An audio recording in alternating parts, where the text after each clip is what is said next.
listening to the giant bomb things at all? The deliberations? Yeah, I had to finally. I got to one where I had to skip a few parts because I was like, no, I actually care about Dragon's Dogma. I want to look at that, so I skipped over that. Okay, they didn't spoil that much. Well, actually, you did good. Probably. I didn't care. I caught like half a sentence that kind of was like, oh shit, that sounded important, but What did he say? What was the half sentence? you fight yourself or something. There's like some dark version of yourself, and then I was just like, that's Dark Link or something.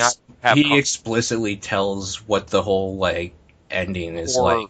Yeah, so I missed enough of that to not know, and I'm hoping over the course of it I will forget what he means or whatever. I'm gonna go ahead and say one thing I'm bothered by is how much they are in love with Fez. Because I liked Fez, but it faded a lot. They're overlooking a lot of other games because they liked Fez that one weekend.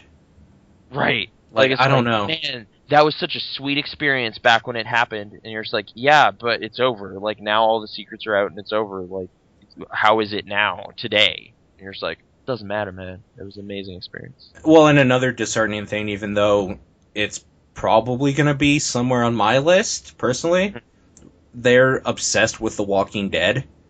Yeah. And I don't know how that sits with me because it won like 5 awards already. Mm-hmm. And they haven't gotten to the big, like... I'm honestly, like, that has to be in their top, like, 3, and it might be the one they choose. I'm not sure. That's kind of the one I think could swing, but I know Jeff isn't really feeling it. Jeff hasn't finished it, though, either. Which he explicitly says, but he also said something like, unless they pull out something big, I don't see it. Yeah. So, like, XCOM, I don't know. I'm not really sure. Like, a lot of their conversations, it's just like, I don't know about that. I don't care about that. I didn't think that was that good. Did you listen to them talk about the biggest disappointment? Yes, just today, while I was cleaning up some stuff. Okay. It was, like, wasn't it Ryan and Patrick saying that they loved Assassin's Creed 3 with all of their hearts? No.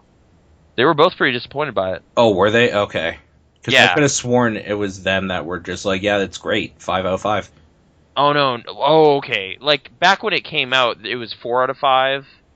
And it was kind of some, kind of humming and hawing over how good it was. I think they gave it 4 or 5. Or did they give it 3? They might have actually gone as low as 3 on that one. I don't think so. I think that was a 4. Okay. I know I know it wasn't a perfect 5 out of 5, but I could have sworn I remembered something about them loving it, and I just found it weird that they were kind of talking the way they were. In that instance, I think I might agree with Jeff, honestly. About which? Mass Effect 3. Mass Effect 3 being really quite a bummer? Well, like, I love that game, but for what it was supposed to be in your mind, like, it was just set up to be the biggest disappointment. It's like how much you've invested in it equals blowback or whatever, but, like, I just didn't experience that, because, like, I read some of the books, had the comics and stuff, like, I was pretty up on it, and I'm still like, yeah, no, that was pretty good. And you're just like, dude, but, like, I think part of this year has just been this weird learning process of just realizing, like, games are so much more primitive than I thought. Oh, yeah, totally. And just being like, wow, they, like, almost pulled off a good story. That's pretty impressive. Like, all of these... Mass Effect, you mean? Or kind of everything, but yes, Mass Effect. Like, I mean, like what you're regarding to right now, yeah. And it's like, wow, what a giant, ambitious failure. But at least it was swinging for the fences sometimes. That's pretty cool. Like, I bought the trilogy collection because I want to go back through it. But see, that's why it's a bummer, I think. Is because it was so ambitious, and you just know that, like you were saying, with how primitive the art form or whatever is, there is no way they can make good on all this stuff that they were setting up to make good on. Yeah. Like, there was no way they could have ever satisfied everybody. Yeah. Like, there would have had to have been, like, 10 different versions of Mass Effect 3 for different options. It was kind of a refreshing thing listening to them kind of talk explicitly about it. I think it was 2 weeks ago, before the end of the year ones, when Brad finished it. This is weird to be basically response podcast. It was like 2 weeks ago, yeah. Yeah, but they were saying, like, they were talking pretty in depth about kind of feeling that the urgency wasn't there, and, like, people should care more about the people dying on Earth and stuff. Yeah. It made me feel like, okay, the Mass Effect 3 that is about as kind of just cold and detached and cynical about everything as I am, so it's perfect. It's fine. Mm-hmm. It's like, dude, this is like the end of all life we're talking about. A few million lives in the meantime really doesn't make any difference at all. Like, I have to deal with this stuff, okay? Like, like that kind of just made sense to me, so I was like, no, I'm not feeling the pressure. It's fine. We gotta take our time here. Do this right. You only get one shot. It's the end of civilization. It's all of it. You know?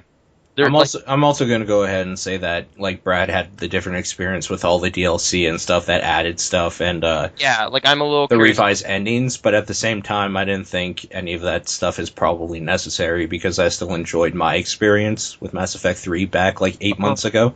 See, that's the part of their conversation that did make me kind of feel a little bummed out about the ending changes specifically, because he made it sound like they really did take a lot of the gravity out of a lot of the stuff that happened. Mm-hmm. It's like, actually, the relays, they still work. Totally. And the big thing was their ship still works and they just take off at the end. Is fine, and I was like, oh, that's stupid. Like, I thought they left it in such a weird, interesting place where it's almost like Castaway in space, like everyone's kind of gotten scattered, and there's still this amazing technology around, but it's almost going to be like weird space medieval times combination or something. Like, it would be a new thing, and they backpedaled on that because people got upset. I don't know why people got upset about that stuff. That was fine. I don't know. Mm-hmm. Like, I guess the thing to get upset about is like, well, no, again, I didn't even take issue with the, oh, I have to make this choice on behalf of all life in the universe. It's like, well, yeah. I'm the best person in this universe because it's me. So I'm going to make that decision. You're sideboard now. Yeah. What? Like, you made it. You're obviously the most enlightened person in the entire universe. Right. Yeah. No, I don't know. It fit my pomposity perfectly. Also, I cared about Yara, and they did that. I don't know. I actually had a good time. So, yep. Mass Effect 3. It was like a niche audience, I guess, and I was right there in it. And the multiplayer, Jeff had a problem with?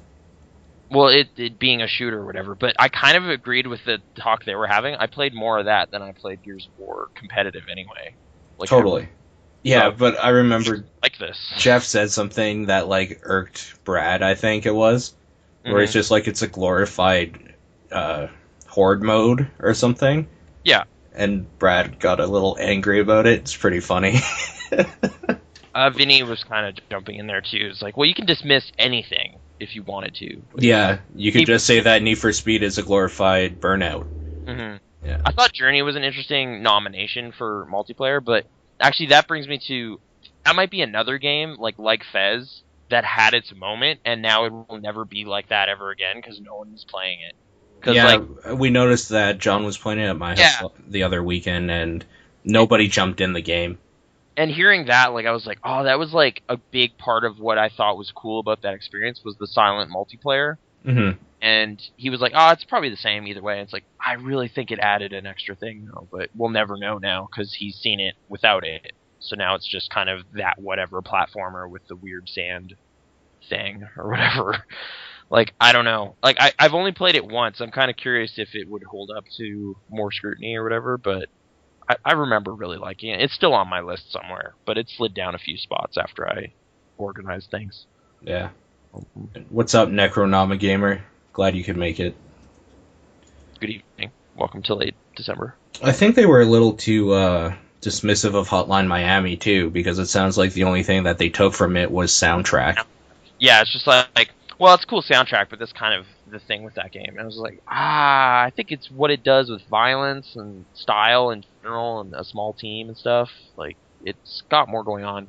I still want to have a good conversation about what the story is even trying to do, because it might be a bad failure. I'm not really sure. Like, what, Hotline Miami? Yeah, like Sean and I had a little conversation about it today. Is like he kind of had this theory that part of it might just be a coma fantasy, which I never really thought about, but that sure, why not? Mm-hmm. I don't. But like, yeah, you've beaten it, right? Yeah, we've talked about it extensively on here. The ending, though. Yeah, What? where you go back. The rewinding? Okay. Yeah, that was like the same time we talked about Spec Ops. We spoiled that too. Oh, right. Yeah, we had that big violence discussion about those two. Okay. Have I compared it to funny games? Did I already do that? Maybe. Orange juice on ice. No, we're not displaying unpopular opinion. Are we? I don't think we are. That Hotline Miami is actually pretty good.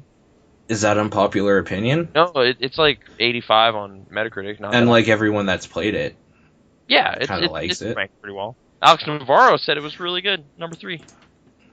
Alex Navarro, man, he's the guy apparently, which He I is- never hey, would have expected because I don't agree with his opinions on movies at all. Yeah, no, he's up on the Walking Dead thing too. Which, yeah, I don't know. Like, it's like that is still such a weird kind of thing for me. Like, yet again, I think it's yet another an experiment as of right now. And what's weird is I think the guys who actually made it also think of it that way, whereas everyone else is like, no, this is one of the best games ever. And you're just like, well, it failed. Though. Are you talking about like Jake and Sean? Yeah, Yeah. like they're more humble about it on their podcast anyway. Like they're not really up high on fumes about the awards and stuff. They're more just like, I don't know, like we're getting feedback and stuff, we're tweaking things. Like if you tell them the action sequences are bad, I hope they're receptive to that because they are. Mm-hmm. But I don't know. Actually, that was a thing. Brittany started playing it, and I kind of just sat there just to see kind of how someone else enjoys it. Yeah. So that like I'm kind of just want to watch it as a movie that I'm not in control of at all. Yeah. Now, just to see if that kind of changes some thoughts on how it works together or whatever. But or see if I see different parts of it. And how's that been going? It was just the first episode, but a lot of similar choices, I guess. Like it definitely. I think everything that happened. I've seen it. Mm-hmm. Like it's like there's it again kind of illustrates how little variation there really is. Yeah. But I don't think that was ever something that people disagreed on, though, right? Like, I think everybody knows that, yeah, there's no real choice. You're just kind of deciding how you want to see it play out. I guess I'm just kind of confused why no one else is bothered by that. Like, they're just like, yeah, no, it turns out that they're all lies and it doesn't actually have any impact on anything at all. When you use the word lies, I think it puts an ominous thing over it, but... I'm obviously editorializing, but fine. It's like, well, they're obviously kind of blurring those choices, but, you know, it's like smoke and mirrors. They got to kind of guide you down the path, but, like, that's kind of the terms that are being used, but it's just like, at some point, no, you just have no control. Like, and I don't, like, there's talk like, oh, you form this kind of interesting relationship and it becomes your Lee at some point in the story. It's like, no, it doesn't. Mm-hmm. Like, at all, ever. I'm watching that dude, like, the whole time. Like, I barely really get to have any say in what he does. I don't know. And then, like, even in their conversations, though, like, plot holes just come up. Like, in episode 2, who turns on the fence and why does no one ever get in trouble for that? Yeah. Oh. Why is it never brought up? Yeah. Yeah, it's just like, that was a bad thing that happened, and it obviously only happened so that this action scenario could play out and this dude could get hurt, but it's never... Or, like, the whole thing, and, like, we talked about it on the spoiler thing already, so that. But there's significant issues in episode 5 that I just thought was kind of clever, but it definitely wouldn't really hold up to scrutiny in, like, a movie or something. Right. I don't know. It's weird. Video games. Like I said in that, though, like, it's kind of just commendable that they're taking on this ridiculous form of expressing anything, because it's like, to do this, you kind of have to write, like, 6 zombie movies to make one, and I don't know why you do that. But, you know, if you're going to put in the extra work, I guess, but it's going to fall apart at some point, and I thought it kind of did.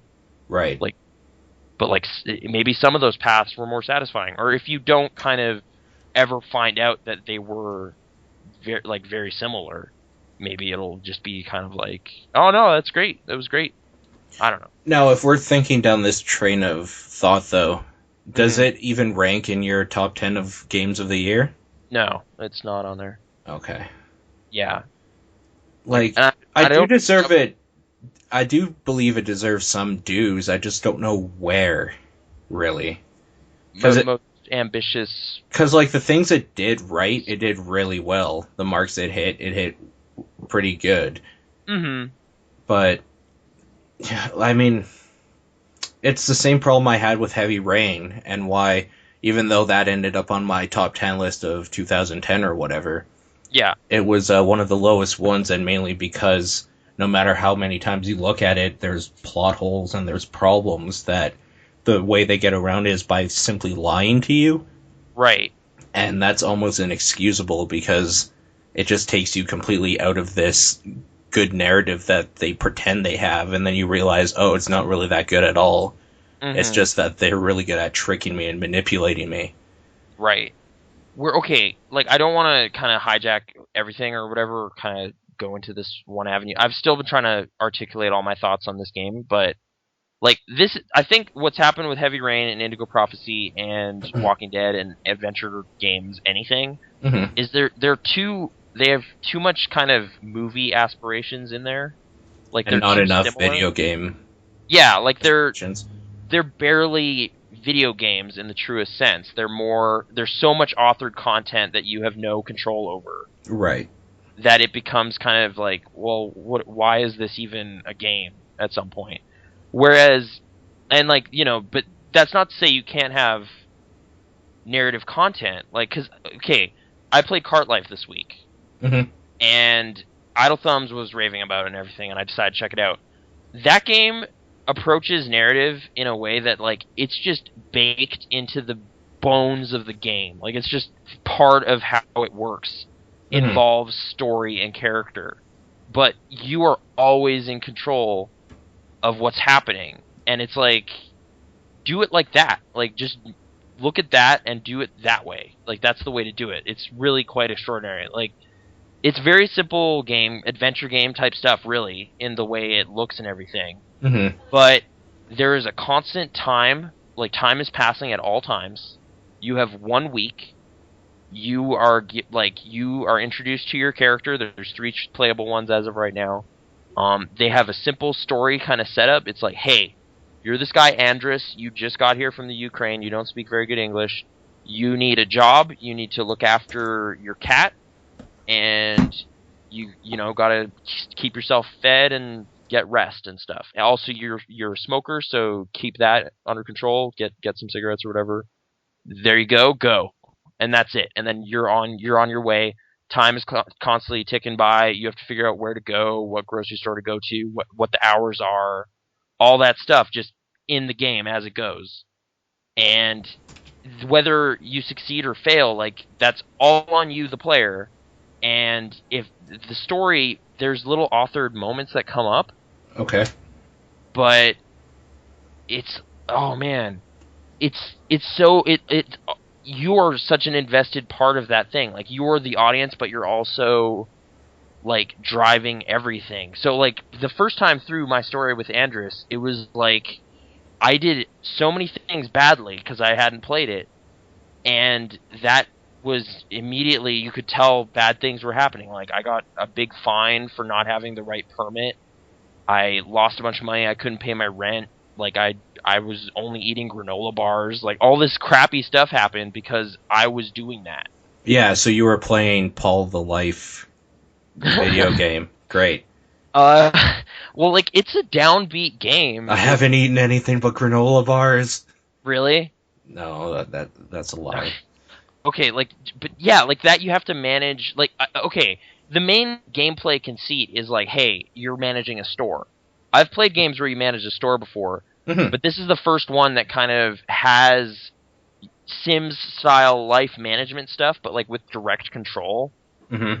into it. So it's just, and like, I love that there's a clock always happening, because that's a real stress in everyday life. Like, it's like, yo, dude, you stayed up way too late last night, you slept in, you're not going to be able to put in the time you need at work today. You're like, this is bad, or whatever. Like, if anything, like, they do kind of pull back in some areas on that stuff. Like, I was like, wait a minute, how am I keeping this milk if I don't have a fridge? Like, isn't it going to go bad? They kind of let that slide. Like, they're just like, dude, that would be the worst if you also have to, like, make sure to manage your inventory and whatever. Like, they fudge it a little bit here and there, but, like, the amount of stuff you're in control of feels like you're almost overwhelmed at all times, but you need to keep it together. Mm-hmm. And as a result of that kind of the game trusting you to handle all of this stuff, the smallest like victory feels so satisfying. Like, I've saved the world countless times in like a Final Fantasy game. Yeah. But me getting Andrus through a week and paying off his rent and feeding his cat and like keeping his fridge stocked or whatever, like, that was a big win. Like, the game ends at 7 days no matter what. So one time I totally screwed up, got kicked out of my like apartment, and it was terrible. You ruined his life. I really did. I ruined Andrus's life, and then it's just like, well, you know, hey, and it ends no matter what. Second time, it was like, well, I guess this works, you know, like, it wasn't like a, you know, hey, like, you know, a Grand Theft Auto or something where it's like, this dude just got here, he is now the kingpin, you know, he owns Vice City, Tommy Vercetti. Yeah. You know, like, that's the normal scale of a video game. Whereas this is like, no, dude, he, you know, didn't die. He survived. Yeah, and, you know, his business is sustainable, and he's got some regular customers. And he found out a few things about them, and, you know, the landlady thinks he's pretty, you know, he's kind of cool. He's kind of cool guy. So it's like, great, that's awesome, or whatever. Like, yeah, it's like, it almost like seems to set, like, put seeds in there for stuff that could happen beyond the scope of the game. Mm-hmm. And that's just enough to kind of let the character live on after you're done. So, but it also has me really curious, like, wait, how much more stuff could I accomplish within that week if I manage my time even better? So I've played it twice with that guy. I'm partway through a playthrough with another character, Melanie, who has her own set of issues. Like, she has a daughter instead of a cat, you know? Yeah, the stakes are a little higher. Yeah, like, she has to pick her up from school, drop her off and stuff to maintain a good relationship with her, because that's the whole reason she's working at all, is to keep that going. Mm-hmm. And potentially win custody and all that stuff. But the thing with that was great, is I met the ex-husband or whatever. He's, mm-hmm. like, super nice. So it's like they gave you the other character, you know, like, than the typical hero. It's like, I don't know, you know, like, if I'm even on the right team here, but that's what she wants to do. So you're kind of like learning about your character as you're playing as them. Mm-hmm. It's really quite excellent. Mm-hmm. I will say, though, like, I should have probably had more warnings on my Hotline Miami enjoyment and stuff too. This game has weird game breaking bugs in it. Yeah. It crashed on me twice, and I got stuck once. Like, my dude got trapped in his stall. Okay. I basically issued the same warning in top down, because I really, really like it. I think it's doing a lot of really important things. But, I mean, it's like a small team. It's mainly one dude, Richard Hoffmeyer. He is actively kind of getting bug reports and stuff on the forums and everything. He's looking into it. I guess it's kind of commercially available. Like, you can go to his website and buy it, but it's not on any Steam service or anything right now, despite getting some decent IGF talk and whatever. How much is that one? It's technically, most of the stuff I played would be free. Like, there's a free version of it available, but there's also a $5 version that includes an extra character and bonus stuff. Okay. So I did the $5 one just because I was curious enough, but yeah, if you really want to see, like, most of what this game's about, you can just check it out. Like, it's just there. It's like 200 megs or something. Is it computer only? Yeah, it's only for Windows right now. Okay, I'm in this place now where I realize that I don't want to play indie games at a computer anymore. Oh, okay. I'd want to be able to, like, lay in bed and play it on my tablet, or, like, play it at work on my phone. Or even, like, on my TV on a system. Like FTL, I was thinking, like, I don't want to sit here and play it at my computer. I want to be in my room with headphones on and enjoying the music and just relaxing while playing this. Oh, man. Okay, just brief kind of, like, I really, really like it. It is the most stressful game I've played in, like, forever. Like, going to work is like the closest a game has ever made me feel like going to work. Oh, that sucks. I know. It's like it's like, oh man, I gotta put in some more time at the newsstand. Like, it's like got that kind of weird real world stress to it, but like, again, the rewards at the end of it are kind of satisfying. But again, it's like much more like a weird downbeat indie drama than your average like blockbuster movie or something. Like, it's so much more evokes that than your typical happy video game. So yeah, stressful stuff all over the place. Like, I totally borked my playthrough with Melanie. I didn't buy coffee cups, and I'm managing a coffee stand. So... Oh, man. It was just like, oh, you messed up. I screwed up. I just bought the worst groceries. Like, I didn't pay attention, and now I can't serve coffee today. Which is, like, the one thing people go to you for. I know. Like, people were just like, alright, I'll have a Americano. They're just like, oh, I don't actually have cups. What? Oh, okay. Leaves, and you're just like, there goes a customer. Like, I'm losing money right now. And not only that, like, I got really used to the way Andrus played with, like, serving newspapers and cocoa and stuff. Mm-hmm. When you actually have a proper, like, espresso machine, there's this really elaborate minigame to make the coffee properly. Like, you're kind of stirring and grinding and mixing and all this stuff. And then after all that, it was like, alright, so did he want, like, milk or cream or sugar or what? And I was like, fuck, I don't know. Like, I forgot. I just don't know. So I screwed up dude's order. Lost money again. So it was just like, I just lost, like, $12 for my character, and I can't be doing that because it's already Tuesday, and I have, like, 5 days to earn $1,500. It's over. Like, yeah. Again, yeah, like, real-world stress. I haven't played it in a couple days because it is not a recreational activity. Like, it is, like, a serious thing. So it's a weird game to be like, yeah, but I don't know. I still think it's important. So yeah, check it out if you're looking for something different. If you want to relax and play a video game, don't play it. Okay, I'll tell you what, I have my document open here of games I should check out for, like, end of the year stuff. Yeah. And I just added Cart Life to it right underneath Need for Speed Most Wanted. Okay. Because I feel those two are probably of the similar ilk. Yeah. Oh, yeah. There's car racing. Like, you're fresh in this country, you want to race cars. Yeah. It's pretty much the same story. Exactly. Yeah, it is quite the thing. Like, I think that's all I really have to say about it now. I haven't played the third character yet and stuff.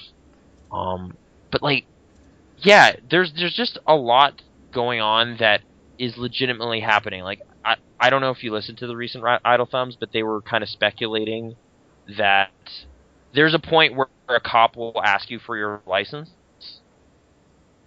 in the game, like for your vendor's license. They were kind of like, oh, that's probably just a thing to kind of make you uncomfortable or put you off.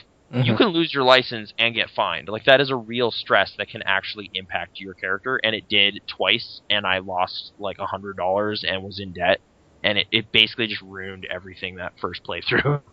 Yeah. So, like, a lot of the the little dialogue things that come up are like real things you can impact. Like, it's like, no, you could go there, you can buy that, you can actually do that if you wanted to. Like, but similarly, like, the game trusts you to make good decisions, so you can also waste all your money on something stupid at the store, and then you're done. They're just like, Andrus, why did you buy like 4 CDs? You don't have money for that.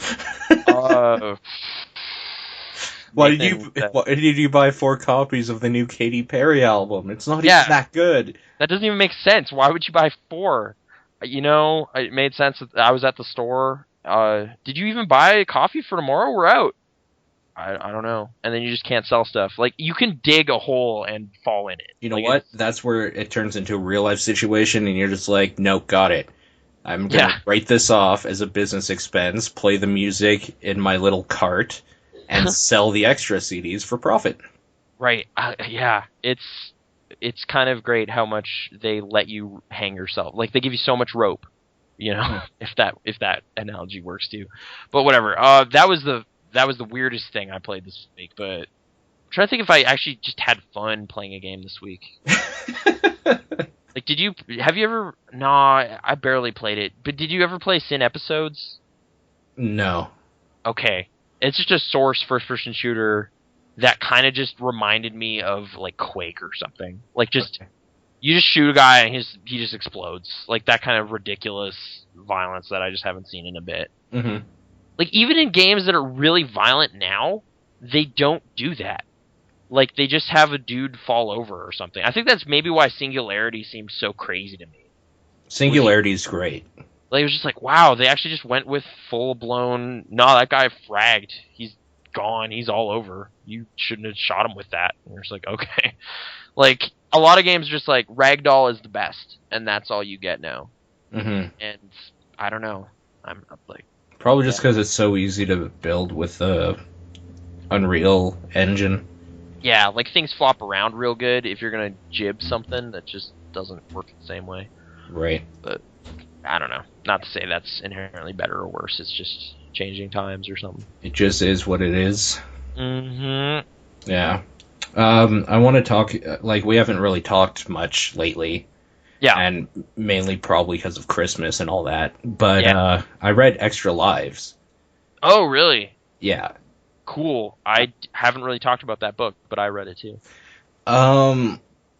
I don't know how I feel about it. Like, I think there's really, really important messages in there, really great things to think about. Yeah. But the whole book comes off like it was written by the 16-year-old that thinks he's smarter than you, and he's going to prove it by using, like, words that don't illustrate his point the clearest. Okay.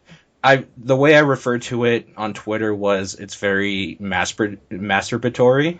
Mm-hmm. And like, oh, I know what I'm talking about, so like jerk off motion into your face sort of thing. Really?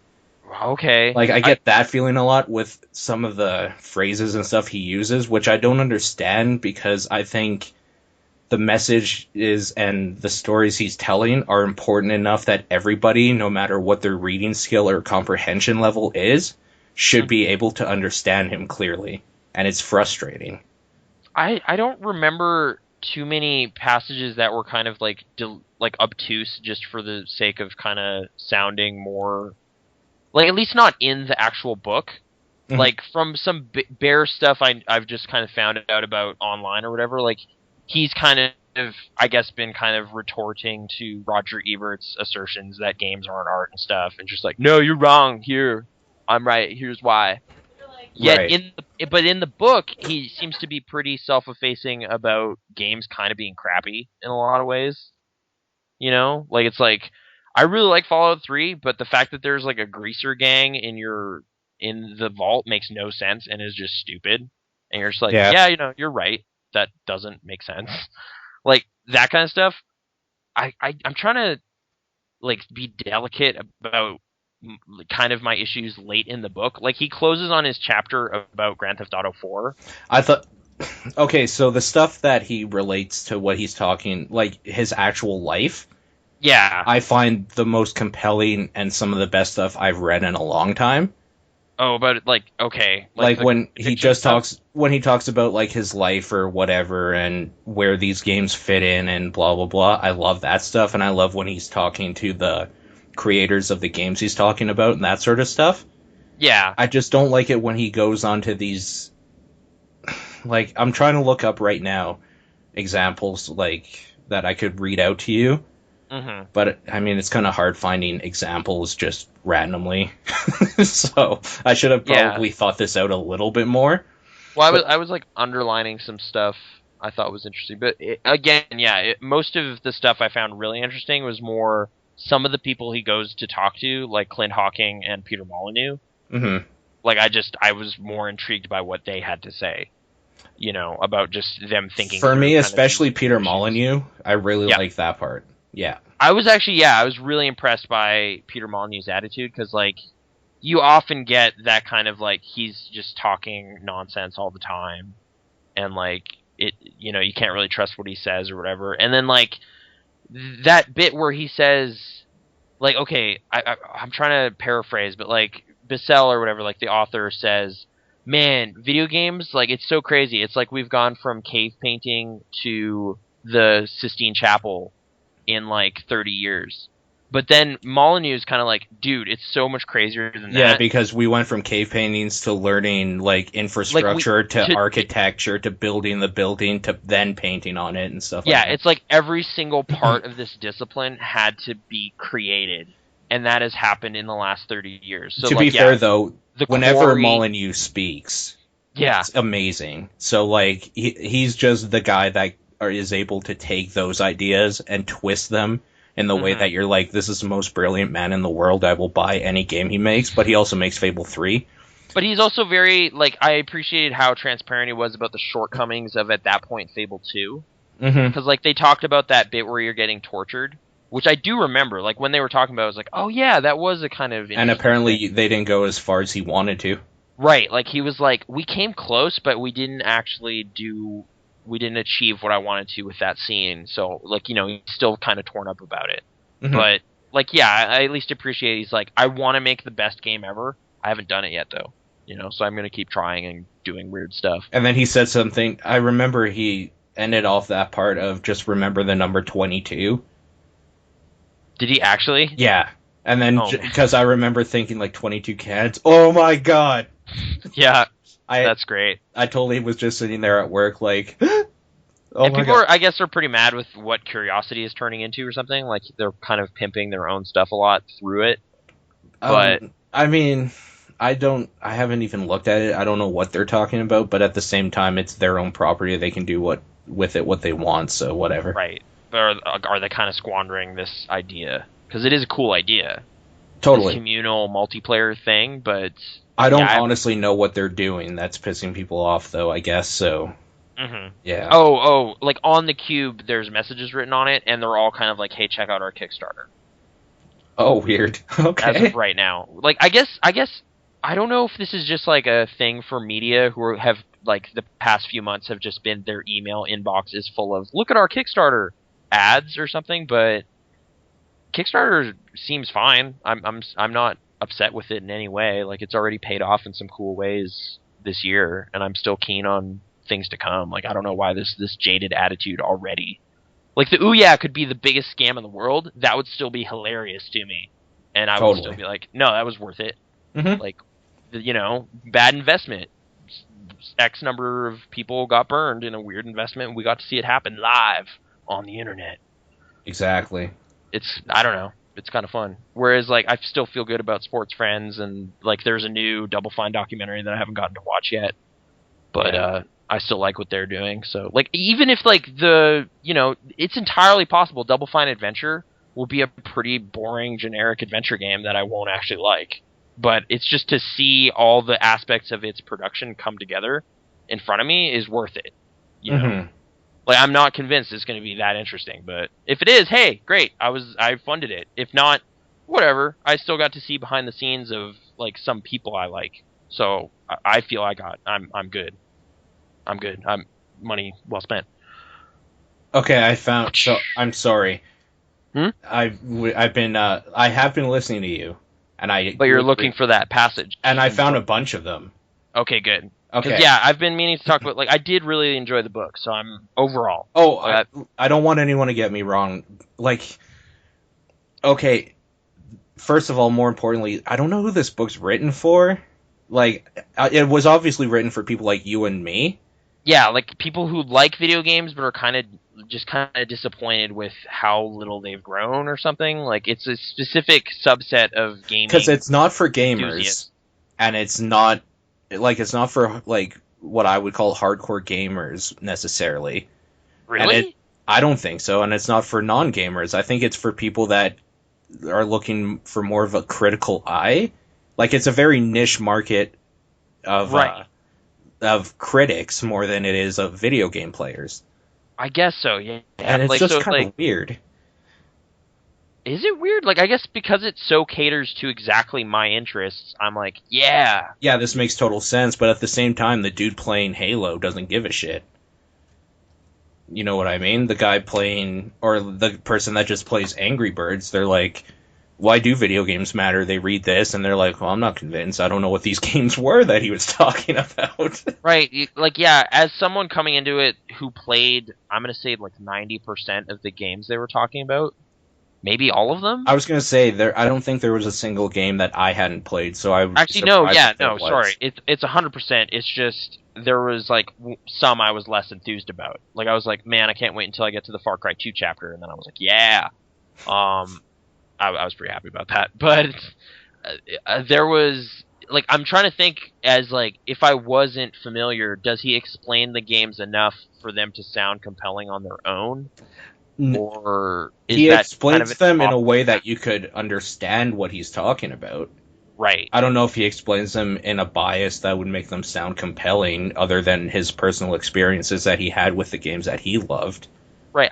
I did like that he had pros and cons though. Like with every game, even ones I liked, he will kind of be like, "There's still problems. Like there always are problems because this is still early, really. You know, like Far Cry 2 has problems. I have, it does. I like saying good things about it, but there's some weird janky stuff in there, and like just dumb stuff, like magic wrenches and diamonds everywhere. Mm-hmm. Like if you really stop and think about it for too long, it's like this is not as gritty as it feels. It's kind of stupid. Or like I just fell down this thing and now I've always been of the impression that video games are inherently stupid, though, which is fine. like there's a certain comic element to it at all times because you're tinkering with it. Like it's like that toy in a way, right? Like even in something that could conceivably get really depressing, like Cart Life, there's also the scenario I said where it's just like, well, I just bought all these chiptune CDs. Like it's just like on some level it's dumb, but you did it, so it's still a dumb thing, but that's still available to you. Or like I bought a bunch of hot dog buns and had no hot dogs, and I couldn't cook them. Like it's just like silly, dumb mistakes can happen, but that's just because the game's kind of trusting you to take part in it and play out aspects of it. Before I forget, can I quickly read some of these things? Yeah. Okay, so this guy was saying his writing is overly busy with needlessly fancy words and far-reaching metaphors. It looks like a 20-something's live journal entry rather than something actually meant to be printed. And then he has a bunch of random quotes and stuff and excerpts that probably won't make sense without the context of whatever they're talking about. Yeah. But, okay, so here's one. These days, I still manage to write, but at the times I'm able to do, the times I'm able to do so for more than 3 sustained hours have the temporal periodicity of comets with near-Earth trajectories. Mm-hmm. Just like, all right. As a navigated experience, the currents that bore you along were suspiciously obliging. Do you see what I mean? Like which game is that in reference to? I don't know. It doesn't matter. I'm just saying, like, okay, the like way he words things, like, it's a bit flowery, for the stuff I think he's expressing, which I do think is important and people should be listening to. Mm-hmm. It's a little too wordy, and you're cutting out. It's unnecessarily wordy. I think one of the more important things with writing like this isn't supposed to be an essay. This guy's basically writing his thoughts and stuff for people to read. Yeah. So people should be able to read it with ease. Otherwise, they're going to get bored and go on to the next thing. Oh, okay. I don't know if it's just like as someone who took some like a lot of English stuff and whatever, like I don't think I tripped up really. Like I'm not trying to be weird. I'm just I don't know. Like if anything, I guess I found the more blog-like parts of it a little like odd. You know, like see, maybe it's just the fact that I like reading the blog type stuff more. Okay, because I like reading stuff like I would hear people talk to me as if I was having a conversation with them. I don't like reading essays. Oh, okay. I like someone to talk to me. Whereas I think I like that, it was one of the like. I mean, he still throws some profanity in there and some kind of off-color jokes and stuff here and there. Right. So it still felt enough, kind of like video game. wordy things and like big words and that whole thing is totally fine with me too, because I like Tycho the way he writes, where he will have a very strong literate sentence and then he'll end it with "fuck that asshole" or something. Right. I like that sort of thing, but like that kind of interplay between the two schools of Bissell or whatever does it as well. Mm-hmm. But I don't know. Something came off as just kind of, it irked me A little like in the book. pompous.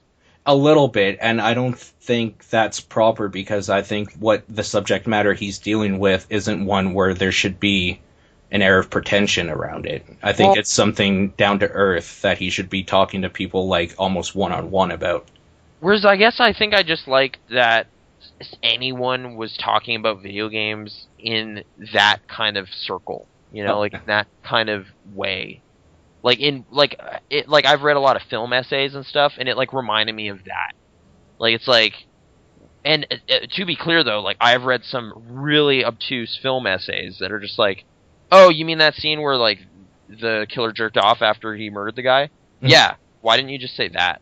Mm-hmm. Like it's just like, why are you dancing around the content or whatever? Like they're just kind of making more of things than there are, and it's like, well, that's come on, it's just movies. Whereas I feel like, but inherently right now, there's kind of just been this attitude forever, like, dude, whatever, they're just video games, journalism with an Z, Jim Sterling, like that kind of joking about it all the time. Mm-hmm. To the point where it's like, well, come on, like we can take parts of it seriously. Okay, video game journalism is a joke. Video game criticism or criticism of any form of media is a different thing than being a journalist. Saying, like, true journalist of like, we dug into this thing and actually broke this story about this guy, like Bobby Kotick or something. I'm just trying to think if there's anybody that could actually pull off video game journalism, because it would require you making a lot of enemies and then you won't get the inside track anymore. Well, that's the problem, right? Is the inside track too codependent with publishers? Like, the only person that's been kind of trying to do it, whether or not they've been succeeding, is Jeff Keighley, ironically enough.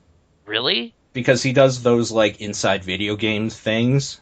Mm-hmm. But at the same time, it's very pandery, so it doesn't work out in the way I would like. Well, but he's also the guy photographed next to the Mountain Dew and Doritos. So, I know. like, I know, and like that's why everybody was laughing about it in the industry, is because everybody knows and respects Jeff Keighley, so to see him put in this position that he obviously doesn't want to be in. Yeah, why is our most serious voice right now next to a Master Chief stand-up talking about XP? Like, this is just sad. And I think people have actually said because he has kids and a life, and he needs to feed them. Right. And, like, I guess his kind of rationale for it is, like, we need sponsors that aren't directly related to video games, so soda and chips is fine. This is actually a move up. Well, I remember they were talking about it on Giant Bomb, and Jeff was saying the big shit back in the day was Mountain Dew. Everybody wanted the Mountain Dew contract. Oh, okay. Because they weren't associated directly with video games at that time. So they would just give you a shitload of money, and, like, you just put Mountain Dew somewhere on your page, and then you could talk shit about all these games, and they're not affiliated, so whatever. Right. Yeah. Like it's Pepsi, they don't care. Because, yeah, Jeff was saying something how it's ironic that now people are laughing because Mountain Dew and Doritos were like the king shit back in the day that every company wanted. Because they would just give you money and check to see that you're advertising. If you were, they didn't care what you printed. So, right. Like, again, it's such a weird place that I just don't think there's much precedent for. Like, I don't think there was ever a time where film critics were like, oh, I can't get paid unless I, pimp this burger shop or something. Like, that was never a thing. It might have been because with film, it, like, developed in a golden age where people were spending money, and then money makes money and blah, blah, blah. So the film industry has so much money at this point that they can fund their own movies. They don't need to go to outside sources for shit. Right, but there must have been, like, industry journalism and stuff that was pretty suspect. I don't know. Like, it's like... Totally, well, yeah, sure. Like, this picture's only hotly buzzed because this producer's associated with it. Like, no one actually thinks Cleopatra's gonna be good, and then it gets nominated for Oscars and stuff, because the right hands were shaken at that party. Oh, yeah, I mean, Oscar bait has always been a thing, though, right? So... Yeah. So, I mean, there's still questionable garbage happening in other entertainment industries too. Actually, yeah, dude. It's not like movies are above scrutiny in that respect either. Like, you go to the movie theater and watch, like, a block of ads and then see the thing. While we're on the subject, what did you think of Argo? Oh, I hated it. What? Are we talking about why Argo? I saw recent movies. No, because we were talking about they're not above scrutiny, and Argo is the one in my mind that you seem to hate that everybody loves, and Uh-huh. you're saying it's obvious just Oscar bait. Well, it's just it doesn't have much to say, and it doesn't take bold choices anywhere. Like it's just like, you know what? Like, yeah, they weren't kidnapped, but it's also whatever. It's just not an interesting dilemma if you really look at the actual true story either. Like it's just like no one actually died in this hostage taking. Oh, Ben Affleck doesn't care. Mm-hmm. You know, like he just wants to tell this weird tense story. It's like, okay, I don't know. But yeah, that kind of suspect. Like I'm similarly very very cautious about Zero Dark 30 because similar people are saying similar things. Where it's like, Right. this is amazing. This is like the most important movie America's made, and it's just like, is this just like I'm literally my fear. I talked about it a lot on this podcast about that newsroom episode that really pissed me off. Yep. This looks like it could be like the ultimate expression of that American attitude of like, hell yeah, we did it. But like the 2.5 hour movie that will win Oscars version of that. Like it's about the Bin Laden mission, and the trailer just seems to kind of be like, this is the most important story going on in the world, and you're just like, no, it's not. Most of the world doesn't actually care. It's just you guys. It's just you. You're the only ones out there doing that. Like, I don't know if you know, but in the UN, do you still visit that? We all said don't do that. Like, I don't know. It's just a weird thing. And yet it's a 95 on Metacritic. Not Rotten Tomatoes. I think it's 100 on Rotten Tomatoes or something. It's ridiculous. Everyone's saying it's amazing. So I'm immediately kind of like, I don't know. It's probably not good. Yeah. But I don't know. I also didn't like Hurt Locker. Did you like Hurt Locker? I watched Hurt Locker just like last year. What do you feel?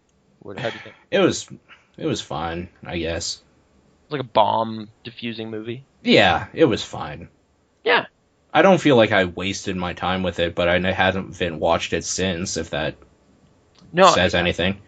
I think it's again like the ultimate crime for me with like movie criticism is just disproportionate anything. Like it's just like, unless it lands like perfect, like it's like this movie 60% of critics said it was fine. And you're just like, all right, I can see why that 40% wouldn't be down with Jack Reacher, but it was okay. Like that's basically where I landed on that movie. Like it's like, I kind of liked it, but I can see why you wouldn't. Fine, totally fine, no harm done. But when it's like everyone essentially is saying like, fantastic, absolutely top tier, amazing stuff, it's just like, what? What do you mean? Like, that so rarely syncs up with me. Like, it's like 80 is a good spot to be, I think. I don't know. But every now and then it works out. Every now and then. Looper. But that's like a low 90s. That's on my list of stuff to watch for this year still. Yeah, but like, no, still, even with that, no one's saying like as hyperbolic things as they did about Argo and might still. I'm not really sure. We're getting into award season soon. Like I think in 2 weeks the nominations are announced. So I don't know. Like I every year I go like, oh, they fucked up. The artist isn't even good. Why do I watch this anymore? And I'm still reading that story the minute it happens, tweeting about it, getting all upset. It's stupid. I don't know. I should probably just go on vacation or something and not look at it. Or turn off the internet. I don't know. Just don't. It's hard to do. Just isolate. Just be like, no, man. Doesn't matter. Whatever. Movies. You can hear it in your voice, though, that it does. Yeah, it's gonna happen. Do you want to quickly hear my list of movies I still have to watch for my year-end deliberations? Oh, okay. The Hobbit. Yeah. Ghost Rider, Spirit of Vengeance. Yeah. It's pretty good. Life of Pi. Skyfall. Yeah. Yes. Okay. Resident Evil Retribution, because I've seen the other ones, so. Brief pause. You like Adele. How do you feel about the song? Have you heard the song? I've heard the song once, and it's a Bond song. Yeah, but it's such a Bond song. Like, I was really I hadn't heard it until the movie. I was like, this is perfect. Okay, because I didn't like it. I didn't like it on the radio, but if I was picturing in my head the beginning of like a Bond movie, it seemed to fit. So we'll see. I guess. Well, it really. I was just so happy to be seeing that kind of doofy music video, and I don't know. I was happy to be in a theater watching a Bond movie. But anyway, continue. Cloud Atlas. Yeah, good. Looper. Yep. Hunger Games. Yeah, it's pretty good. Total Recall. Oh, okay. It's got to chase. There's a reason why it's this far on the list. Okay. The Collection. What is that? It's the sequel to that movie, The Collector. Oh, okay. Oh, what is that? Movie where feel like Bone Collector. It's like, no, Nathan, that's not right. No, it's not that. It's the one. Don't ever make a sequel to Bone Collector. The Collector's the one where he's there's a dude on the front cover of it, like tightening a mask or whatever from behind. Okay. Yeah, I don't know. It's just a horror movie thing for me. Okay. So, Flight. Yep. Sinister. Yeah. Okay. John Carter. All right. Chronicle. That was the big failure of this year. Chronicle was actually pretty sweet. That was this year? It was early this year, I believe, yeah. Yeah, no, that's true. Okay. Paranormal Activity 4. Okay. And Woman in Black.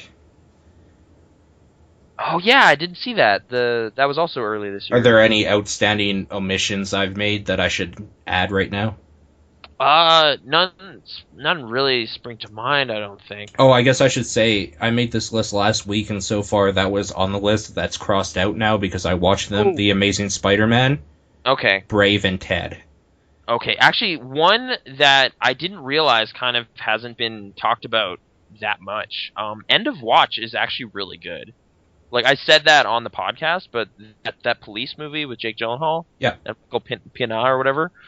Like, that's a contender on my list. I was really impressed by it. Did you happen to make a list of stuff to catch up on?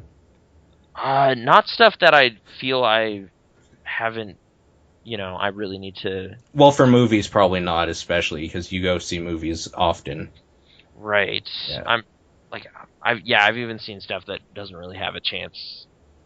Like, I'm trying to... Oh, no, there's one. VHS. I've been really curious about. Wait. That's a... Oh, I was thinking of the old Weird Al movie, but that's not VHS. Sorry. Anyways. Yeah. My understanding... Like, I had the wrong impression of it for a while. I guess it's kind of a compilation movie from a bunch of horror directors. Mm-hmm. Including Ty West, who did House of the Devil, which I really liked. He also did Cabin Fever 2, but it got taken away from him. So why did it get taken away? I don't know. Like, the final cut you see isn't all him, so don't hold it against him. Is basically what I'm saying. I haven't seen it, but I'm to understand it's not all that.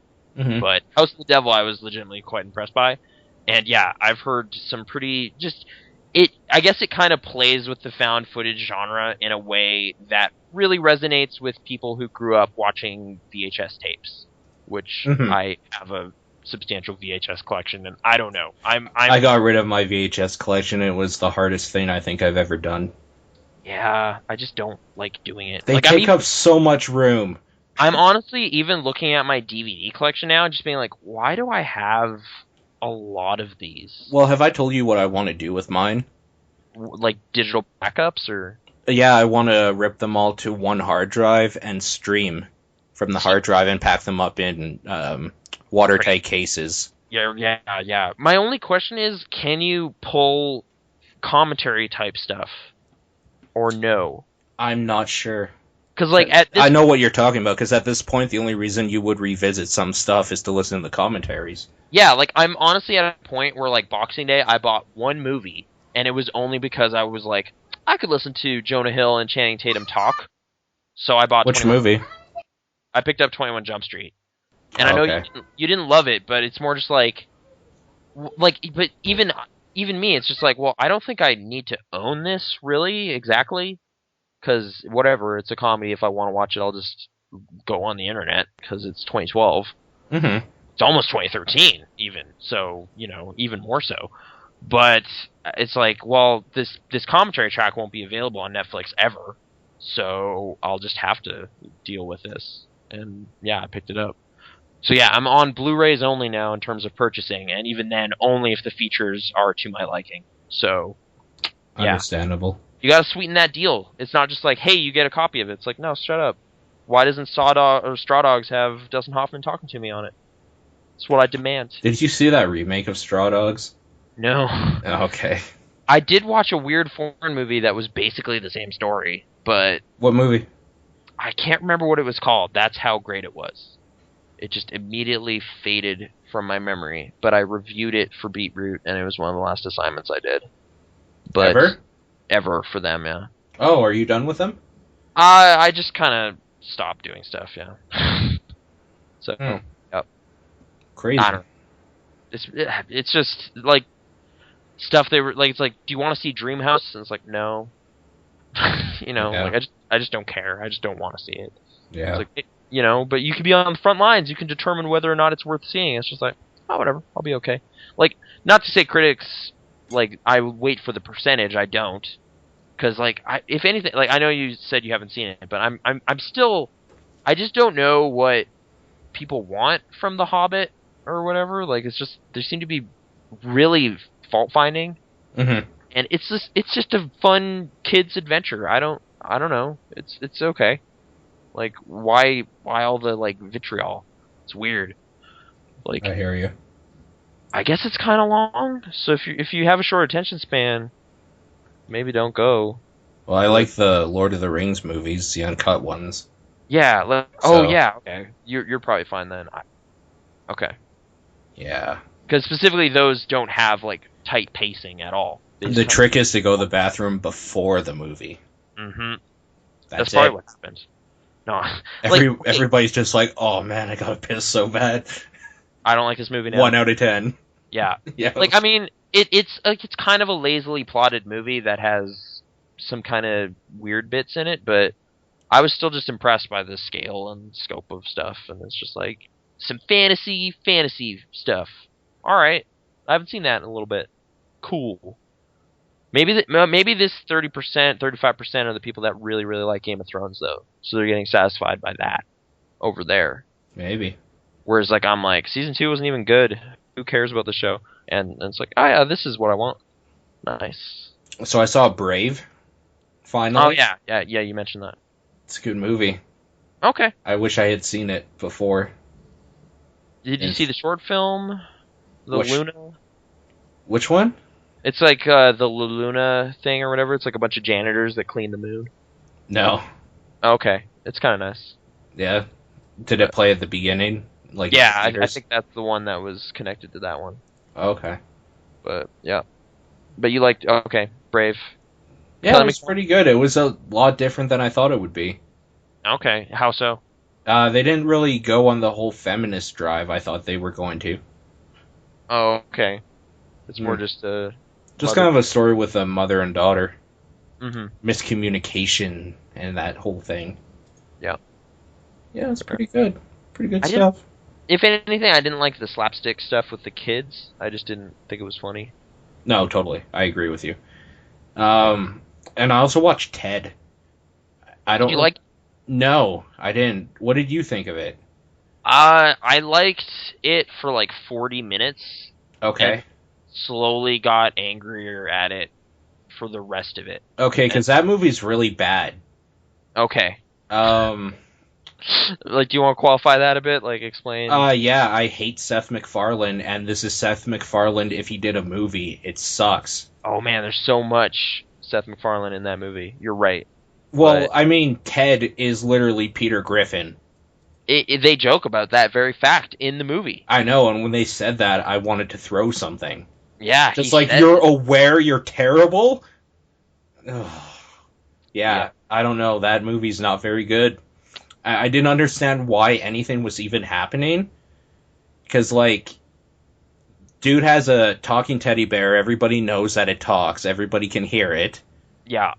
Girlfriend seems totally okay with this, and then one day she isn't, and then one day she is again. Yeah, I It's guess just like, really, okay. it's like Mila Kunis is the problem and the solution, and then it's over. It's yeah, I don't know. And I think they could have done something neater with it if nobody knew that the teddy bear talked. and it was like a secret thing, Well, I he was guess. just like a psycho or something. Oh, okay.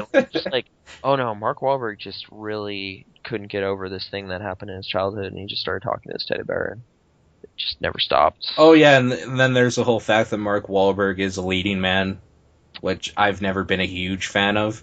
Okay, that's okay. Here's the thing with Mark Wahlberg, though.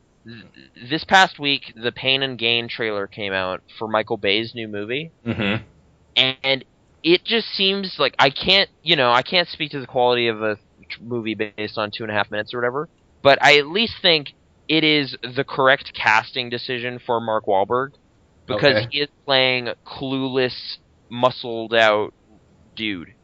Right, and the best thing that he's ever done was Clueless porn star. Exactly. Like it's like this is more the Boogie Nights thing of just like kind of dumb guy gets in over his head. In this case, it's a heist or something, and it's kind of funny. And there you go, entertainment. Whereas, yeah, if you're gonna kind of like Broken City is coming out, like he's supposed to be like a street smart cop or something. I Mhm. don't buy it. I don't like that. I don't know. No, Like he even always does a cop. like I just rewatched Departed this past week.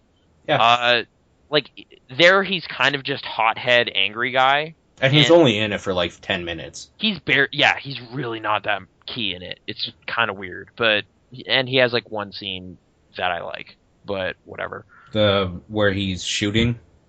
You know what? Yeah, at Yeah. the end. Yeah, It's yeah. like I watching that movie again. I don't know if I really love it. I don't think I do. I don't- It's a it's kind a of a zeitgeist movie. For the moment, you're like, yeah, okay. yeah. Whereas like it's just messy to me. It's just like a poorly like just kind of altering between these two stories and kind of this back and forth way that doesn't really have any narrative purpose to it. It's just And like it's almost like they're just kind of making it up as they go.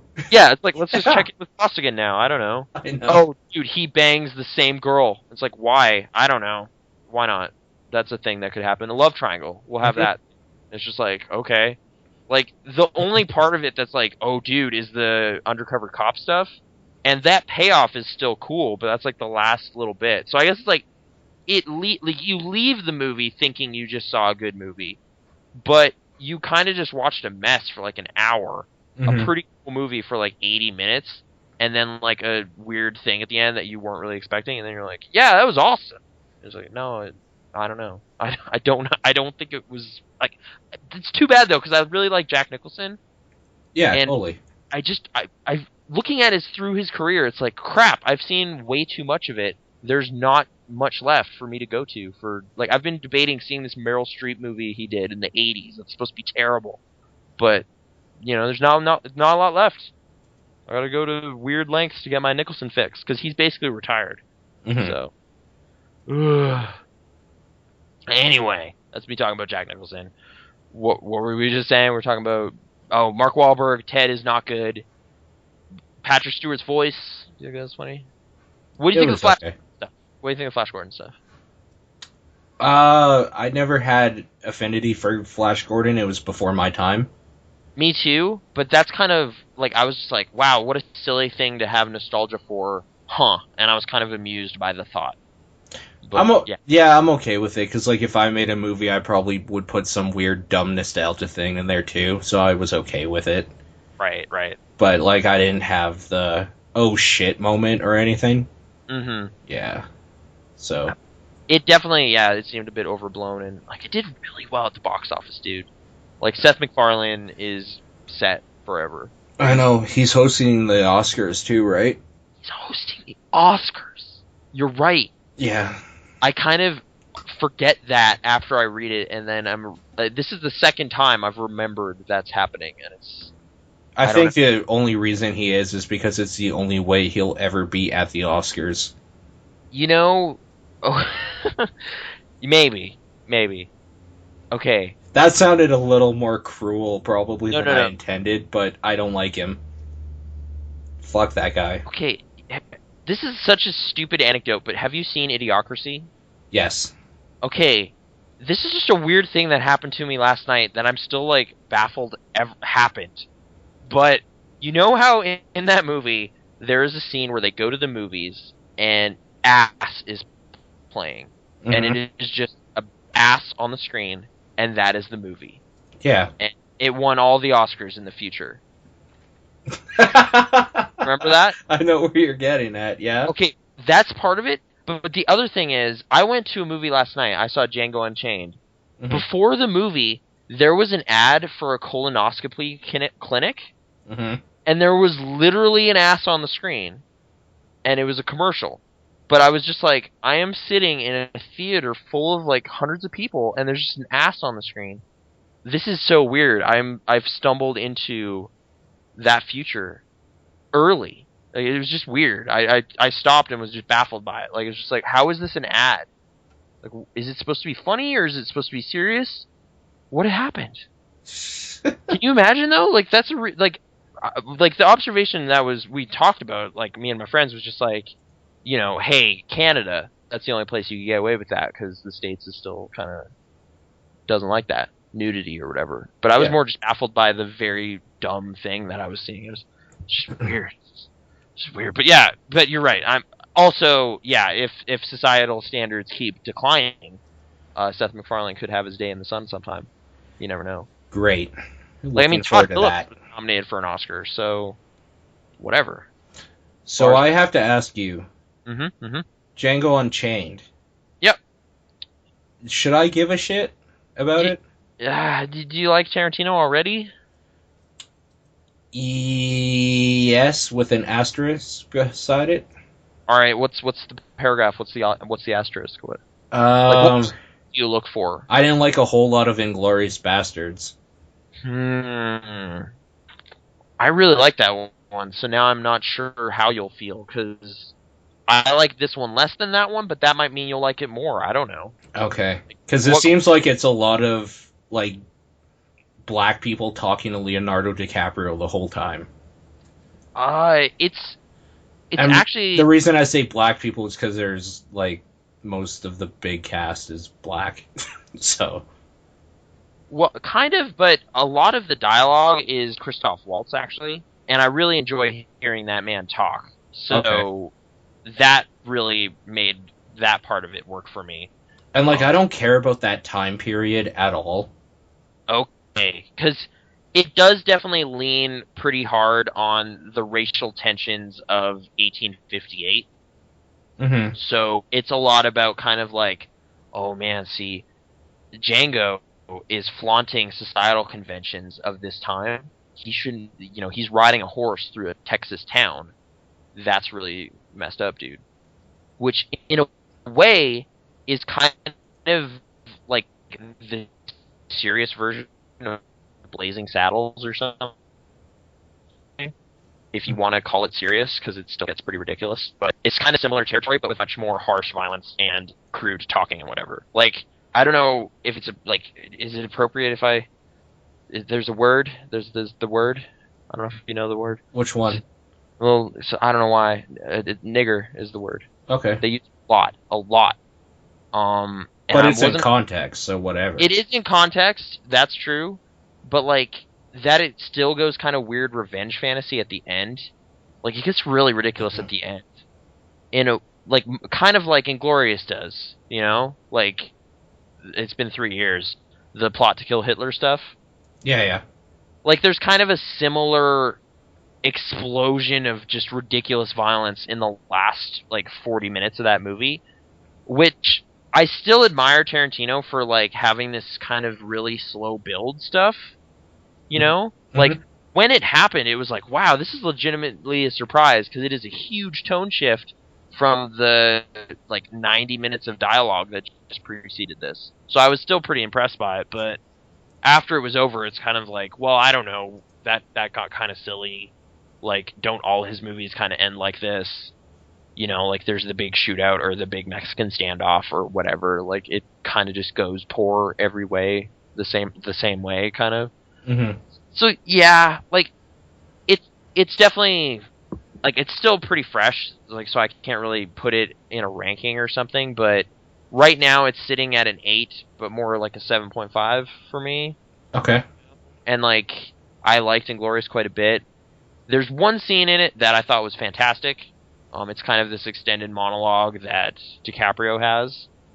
But yeah, it really a lot of it is like, do you care about some of these actors? Because like I was there for Christoph Waltz and DiCaprio, and I was happy.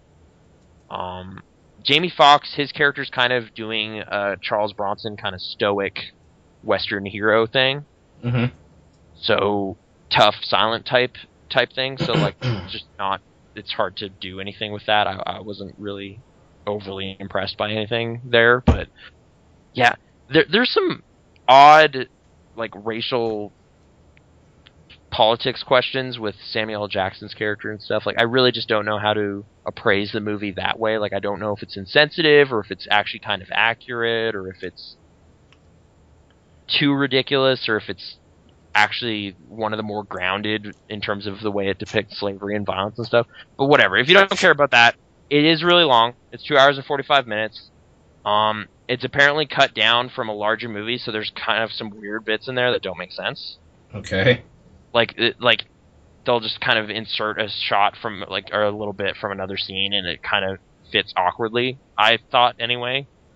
So it's not the best. So I don't know. Unless you're kind of keen on it, I don't know if you'll get much out of it. Well, see, the things I like that Quentin Tarantino does is when he does his movies that are essentially love letters to a genre or style. Okay. So, like, that's why I like Reservoir Dogs, Pulp Fiction, Kill Bill 1 and 2 for different reasons. One, the samurai film, the other, the Western type thing. Right. And, like, I never... Well, I mean, this one's... And to a lesser extent, Death Proof. Which is, like, bad, campy driving movies from the 70s or whatever. Like, yeah, like, just bad... Like, the... Not over the top... The driving movies that weren't over the top, they were, like, the... B-rated horror that was literally just a bunch of talking with like one part that was like actiony. Which I guess they talk about it in the movie, but Vanishing Point, which I thought was really Vanishing Point, yeah, totally. Yeah, but like I watched it in light of that movie and literally fell asleep. So like the stuff I love of his is where he's taking a preset style or genre that he obviously grew up with or loved as a kid or whatever, or even now, and he does his own thing with it. Yeah. And I don't see anything in Django Unchained from the trailers that would hint at that. If it's mining stuff, it is like Sam Peckinpah and to some extent like Sergio Leone spaghetti western stuff. Okay. But with his own kind of camera flares and like stuff he does like Yeah, I guess. So yeah, like it's definitely that stuff. Like Ennio Morricone actually helped on a song in it, like stuff like that. Like if anything, there's parts of it that are literally just like, what if an old western had a rad hip hop soundtrack? And those moments I thought were kind of hilarious in a way I enjoyed. Like there's a big shootout going on, and then Rick Ross just starts dropping beats and rapping, and it's just like, this is so ridiculous. Like, what? Amazing. Yeah. So I like, yeah, there's just the most absurd action sequence at some point that I was legitimately just kind of impressed by for its audacity. Like it's him doing the thing he does, really. Like it's a lot like his other stuff, but yeah, it definitely does genre mining. Okay.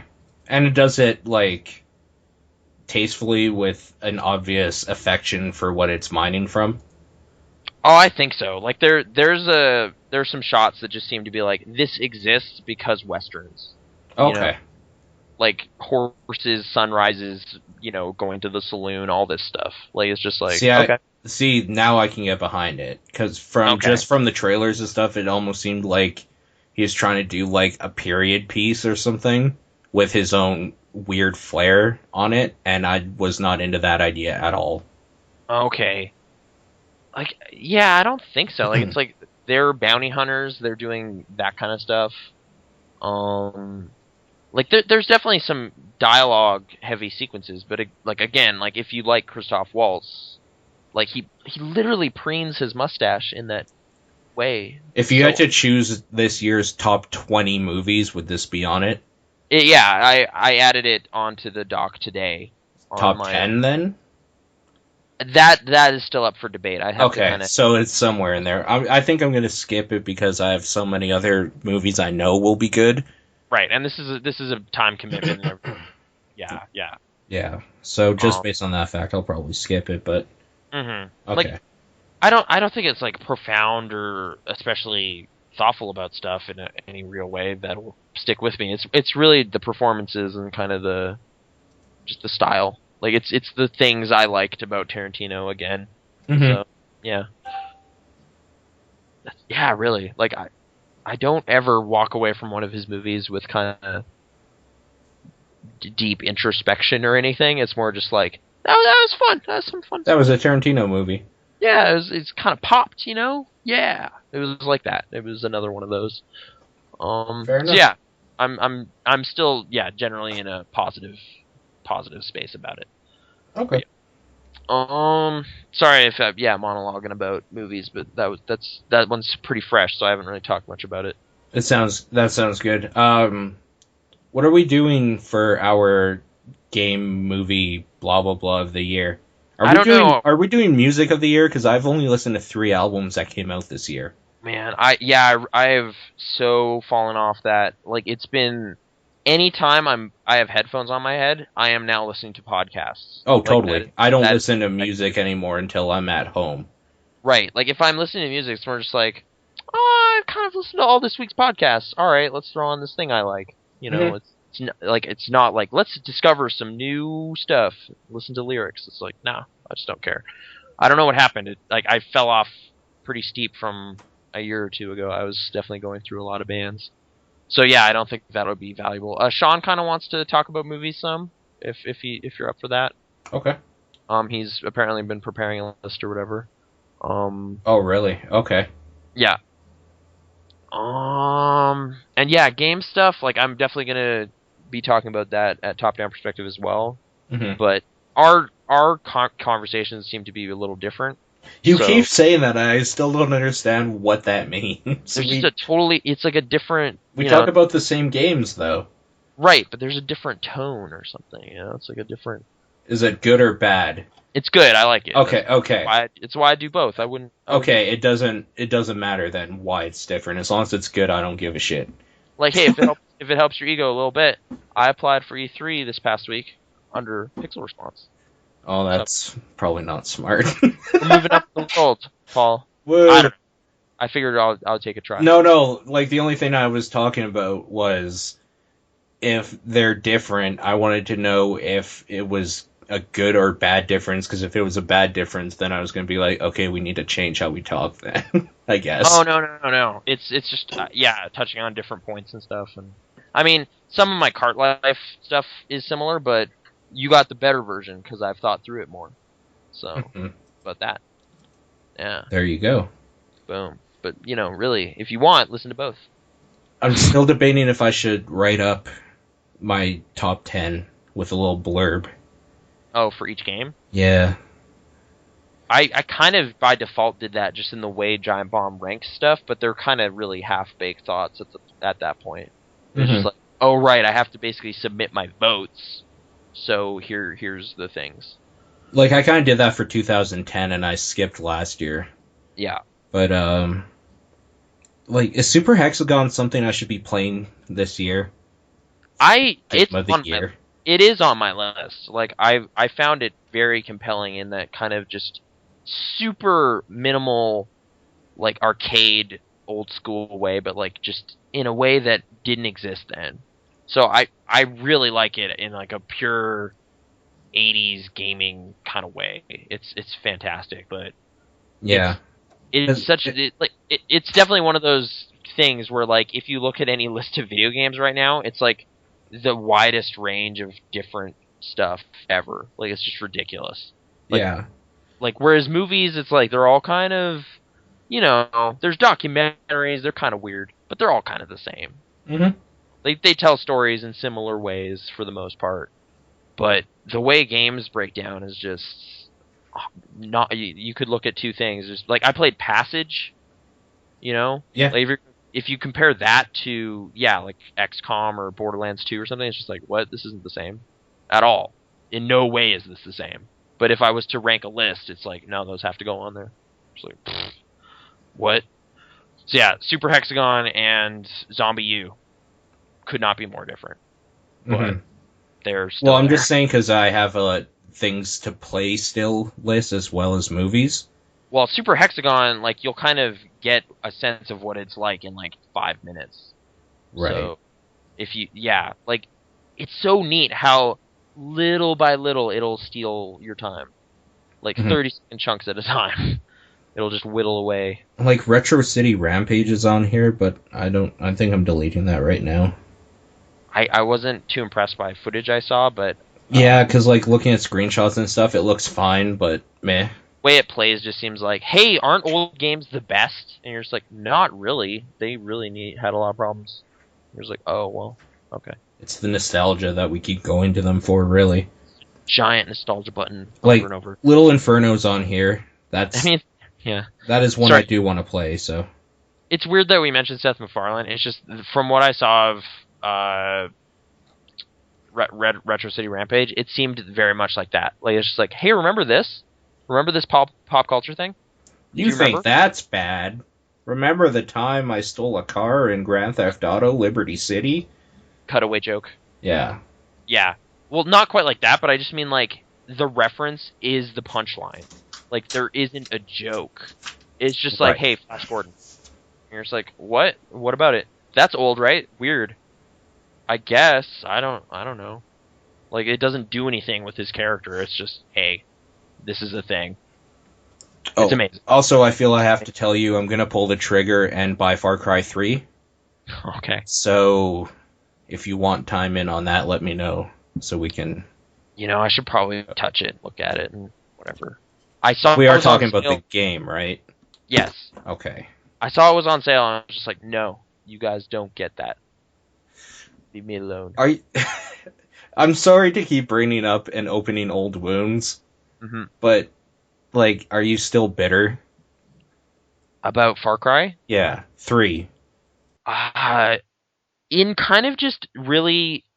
I think in a more thought through, less petty way, I'm hoping. If you'll let me re-articulate why. Would you agree with the assertion that I had made, and I think John had made as well, that you're more mad at the critical response to it more so than the actual game? Yeah, kind of. Like, it's specifically, yeah, like, it all kind of crystallized this past week, because Jeff Gerstmann put it as #1 game of the year for him. Like, yeah, I saw that.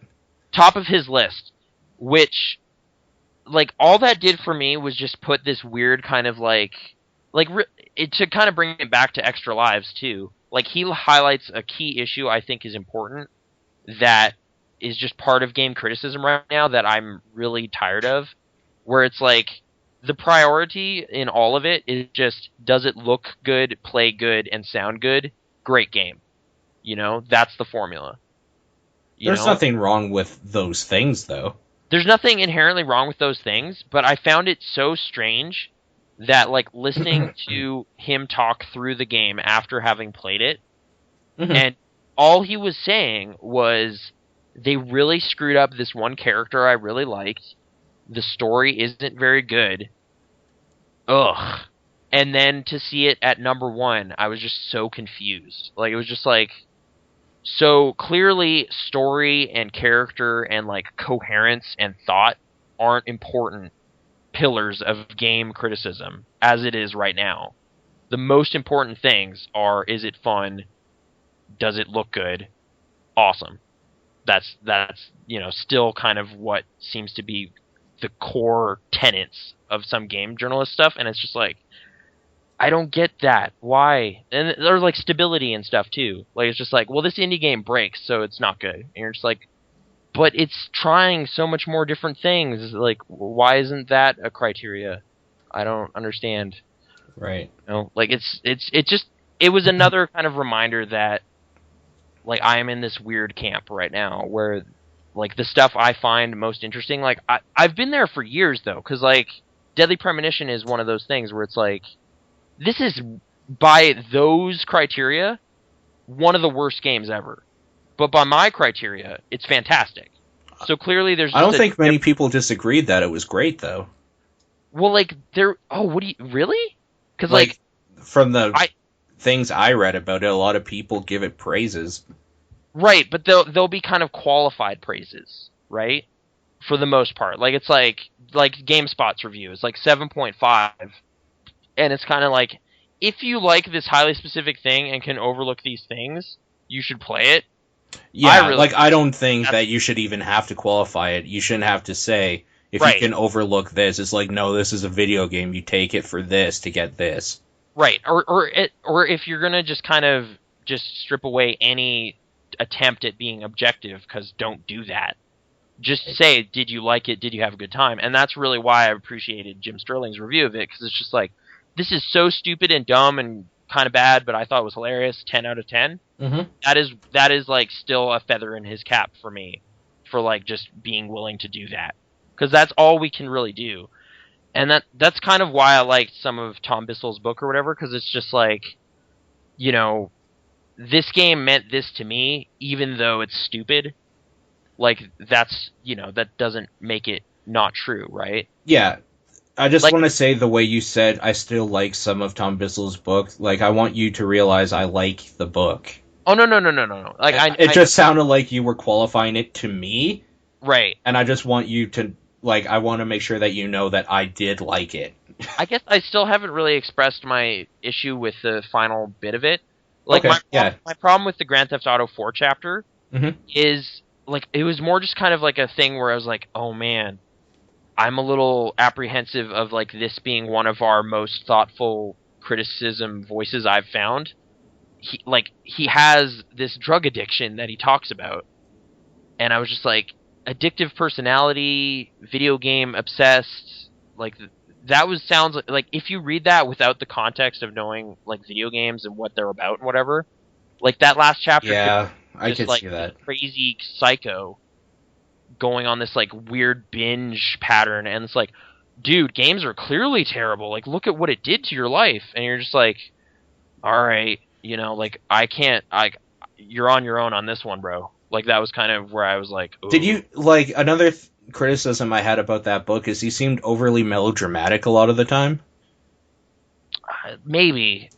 Specifically, I remember him saying how when, what was it now, Fallout 3 came out, it's like, he was talking about he wanted to see who won the presidential election, and this most important day, what was I going to tell my kids? That I was, like, playing a video game rather than seeing the most important day of American history? Just like, really, dude? Like, well, I think it's more like how the life of the gamer makes no sense right now or something. Like, I don't know. The way he phrased a lot of stuff when it was relating to him, though, sounded super melodramatic about how, like, oh man, games are totally ruining our lives, right? It's just like, wait, what? You love video games? That's the point of this book. I don't know what you're doing right now. I think I did relate to the author in a lot of ways, though, so I didn't have that issue with it. But, like, I do see what you mean. Like, Are you feeling melodramatic?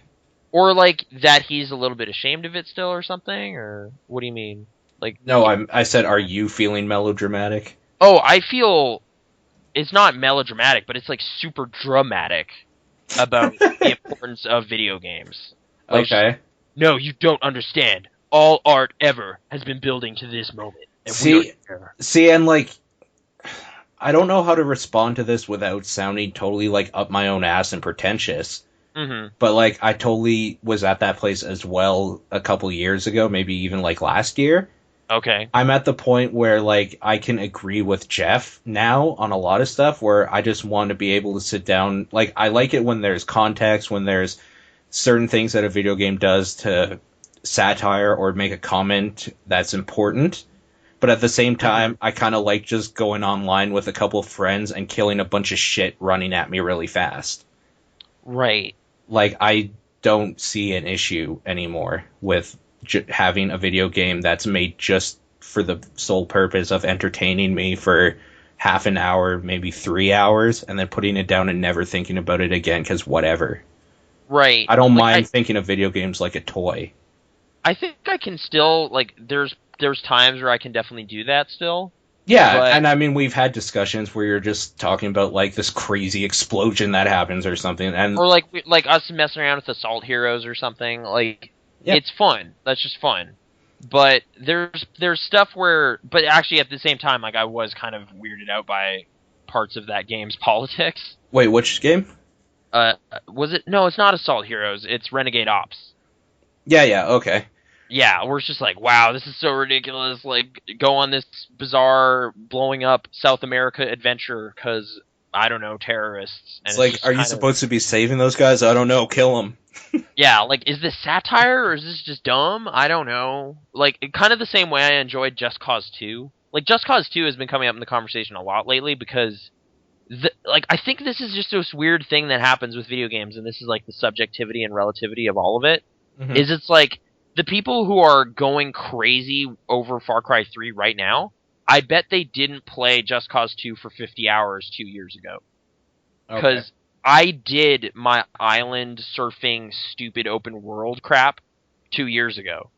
So that, like, nothing I see of this game looks interesting. Like, it's just like... But then at the same time, you can bet the Giant Bomb guys did, because they were obsessed with Just Cause 2. Were they, though? I don't remember them playing it that much. Like, really, as a collective. Like, it didn't chart high on their lists, you know? Like, that was my rationalization behind why they liked Saints Row the Third so much, too. It was like, oh, you haven't bombed around an airplane in open world yet. Okay, I get it. I already did that, so I'm going to put this back on the shelf. You know? Like, this one has Kanye song. What's the problem with doing it again, though? Like, I'm just saying, it like, that itch has been scratched for me, so I'm good. Okay. For a while. It's kind of like you can't binge on the same genre of movies for too long before you're just like, I think I'm good on westerns for a while or something, you know? Like I want to see True Grit again, but I just watched a 3-hour new western. I think I'm fine. So, like, yeah, it's like, I think it's just a similar thing, but it's like so much more so because it's like a 50-hour investment. So, I'm not gonna, I can't do that right now. Right. So that might be a factor. Like, that's the extra thing where it's just like, well, I've enjoyed open world dumb stuff before, so why can't I get behind this? It's just like, well, I just did that. And I want to just say, like, one issue that's been coming up more and more lately has just been perceiving hypocrisy in game design. You know? Like, where it's like, if a game tells you to do one thing, but then forces you to do another, I don't like that whenever that happens. So, for example... like Spec Ops The Line? Kinda. Like, that's why I'm not overly impressed with, like, that game at the end of it all. Like, it's like, you know, at some point the gold star of, like, hey, at least you tried to tackle an issue doesn't work. Like, that's not on my top 10 list either. Did you hear Jeff talking about that at all? Yes, I just listened to their conversation about it. Like, actually, yeah, his experience was interesting because he noticed that it was tricking him. I like how he said it, too. He's like, any fucking dumbass could realize that, like, those are civilians. Armies and insurgents don't huddle together in a giant group. Yeah. like, yeah. It's kind of neat, because that made me recall, like, how that moment played out to me. It was literally an accident for me. Like, I was crawling up the screen, blowing up stuff, and accidentally triggered that explosion. Yeah. You know? So, I fell right into the developer's hands in the exact way they wanted me to. And that's kind of great when that happens, but at the same time, this is the weird thing with that kind of design mentality, is it only works one time. It's such a weird thing. Like, it's like you're building this house of cards every time, and it will fall, and it'll never work ever again. Whereas, like, a movie isn't like that. So that's where I feel like, yeah, that's one of the things that just hasn't quite been figured out. Like, now, with something like No Russian... Yeah. Oh, man. Did you read that essay, Tom Bissell? No, I haven't. Okay, like, the extra lives I had bonus material. Okay, yeah, no, I didn't have that. Okay, yeah, he apparently wrote some stuff for a website called, what was it? Something Scruffy Gamer. What is it? Okay. No, what is it?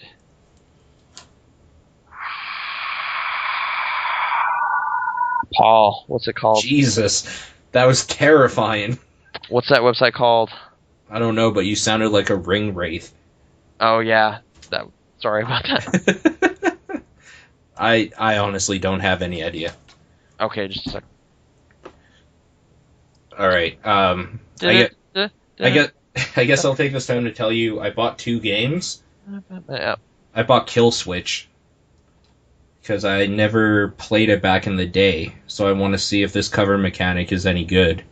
I definitely, when I see that on shelves, I'm like, oh, this is where that came from. Well, I bought it for $1. Nice. So I think it was a decent buy. And I bought Second Sight. Do you remember that one at all? Is that... Oh, dude! I know, right? That was the Psychic Powers... Who was it? Was it the Time Splitters people? Yeah, it was Codemasters. Oh, okay. Yeah, I played that game. Was it any good? I was just remembering, like, it was more just like, oh, I already played PsyOps, I like that better. That was kind of my response. Okay. But it's okay. There's a lot of stealth in it, if I remember right. But, yeah. Well, I'm looking forward to it either way. I really want to get into Kill Switch, though, and see if that cover mechanic's any good, and if I can blame Cliff for doing a worse job. Just like, dude, Gears of War sucks. Kill Switch, that's where it's at. Mm-hmm. He'll just be like, no, bro. So yeah, I'm guessing you're still looking for the thing. I can't remember what site, or I don't know what site you're talking about, but... Yeah, it was shut down, and I'm trying to... Well, I was just thinking, like, for No Russian particularly, they force you to do that part. They don't trick you into it. Right. But you can also go through without shooting anybody yourself. So, like, does that qualify in your mind? Because they're not forcing you to shoot anybody. You can go through that whole mission without firing a single shot. No, see, okay, the thing with that is it's just like Tom Bissell breaks that scene down in just what's weird about it in a lot of cool ways. But I just to kind of reiterate kind of his thoughts on, I just remember playing it's just like, okay, well that's kind of dumb. Like, but his initial reaction was the same as mine though. This is the thing, is like the game starts up, you're just like, oh, well I'll just shoot them then, like the bad guys. Yeah. You fail though. And in that way, that's how the game forces you to do the thing. Right. Which is stupid. Like, you don't actually have any choice in how that plays out. You have to either kill the innocent people or let the innocent people be killed by dudes you could kill, and then you get shot in the face anyway. Like, right. Right, but the whole point is that you're gaining intel on them. Like, you're going under direct orders from... whoever you're taking orders from. I can't remember which branch of government it is. It's kind of the most absurd undercover cop story ever, though, which just makes it kind of dumb. Like, it's like, I don't know why. Like, I just watched The Departed, so it's fresh in my mind. But, like, at no point is it like, yo, William Costigan, go burn this church full of people. You're just like, what? Like, you know, that, like, the cops never ask him to do anything too ridiculous.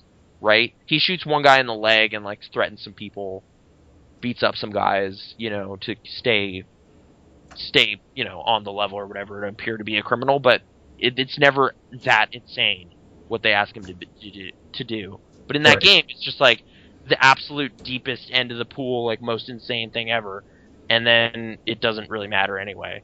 Well, because they're terrorists. Like, it just seems like shock value, really. Like, well, that's what terrorists operate with, shock value. No, I'm saying the game is doing that for no reason. Like, it's just I don't know what that was for. Like, did you, like, you also just don't care about anything that's going on because you just started the game. So, it just seems like an unearned moment to me. Like, it's just I barely remember feeling anything during it. Mm-hmm. Which is creepy in its own way, I guess, that it's just, like, such a desensitized thing.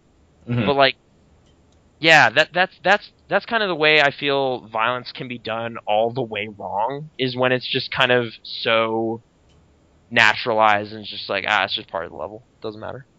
you know, like whatever.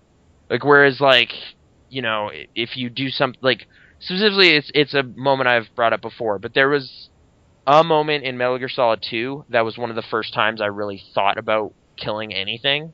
Mm-hmm. And it was, I knocked a dude out. He was unconscious, and I was like, oh, he's gonna wake up anyway. I should just, you know, put him down forever. Shot him in the face, and then it, like, blood came out and everything, and just that kind of pool appeared. Yeah, I know, yeah.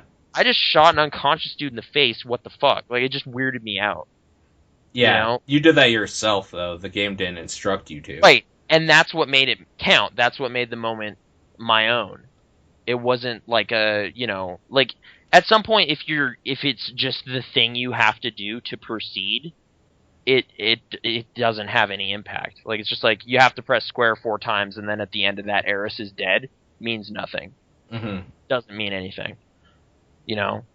So like that's violence done stupid. Like it doesn't actually have impact that way. If it's like something you accidentally caused to happen, or seemingly accidentally, like that's where I felt like not to like again, magic wrenches, diamonds, I get it. But Far Cry 2, all it does magic wrenches, diamonds. No, I acknowledge there's problems. Okay? Fair. But what that game does that's clever is it just sets the pieces up for you to knock down. So it's just like there is a buddy system that you can kind of just interact with. Mm-hmm. And at no point does this have to happen that one of your buddies dies tragically trying to save you, but it's possible that that happens. And if it does, it's because you got overwhelmed in a firefight and that prompted your buddy to come out. So it's your fault. So you feel more invested in what just happened.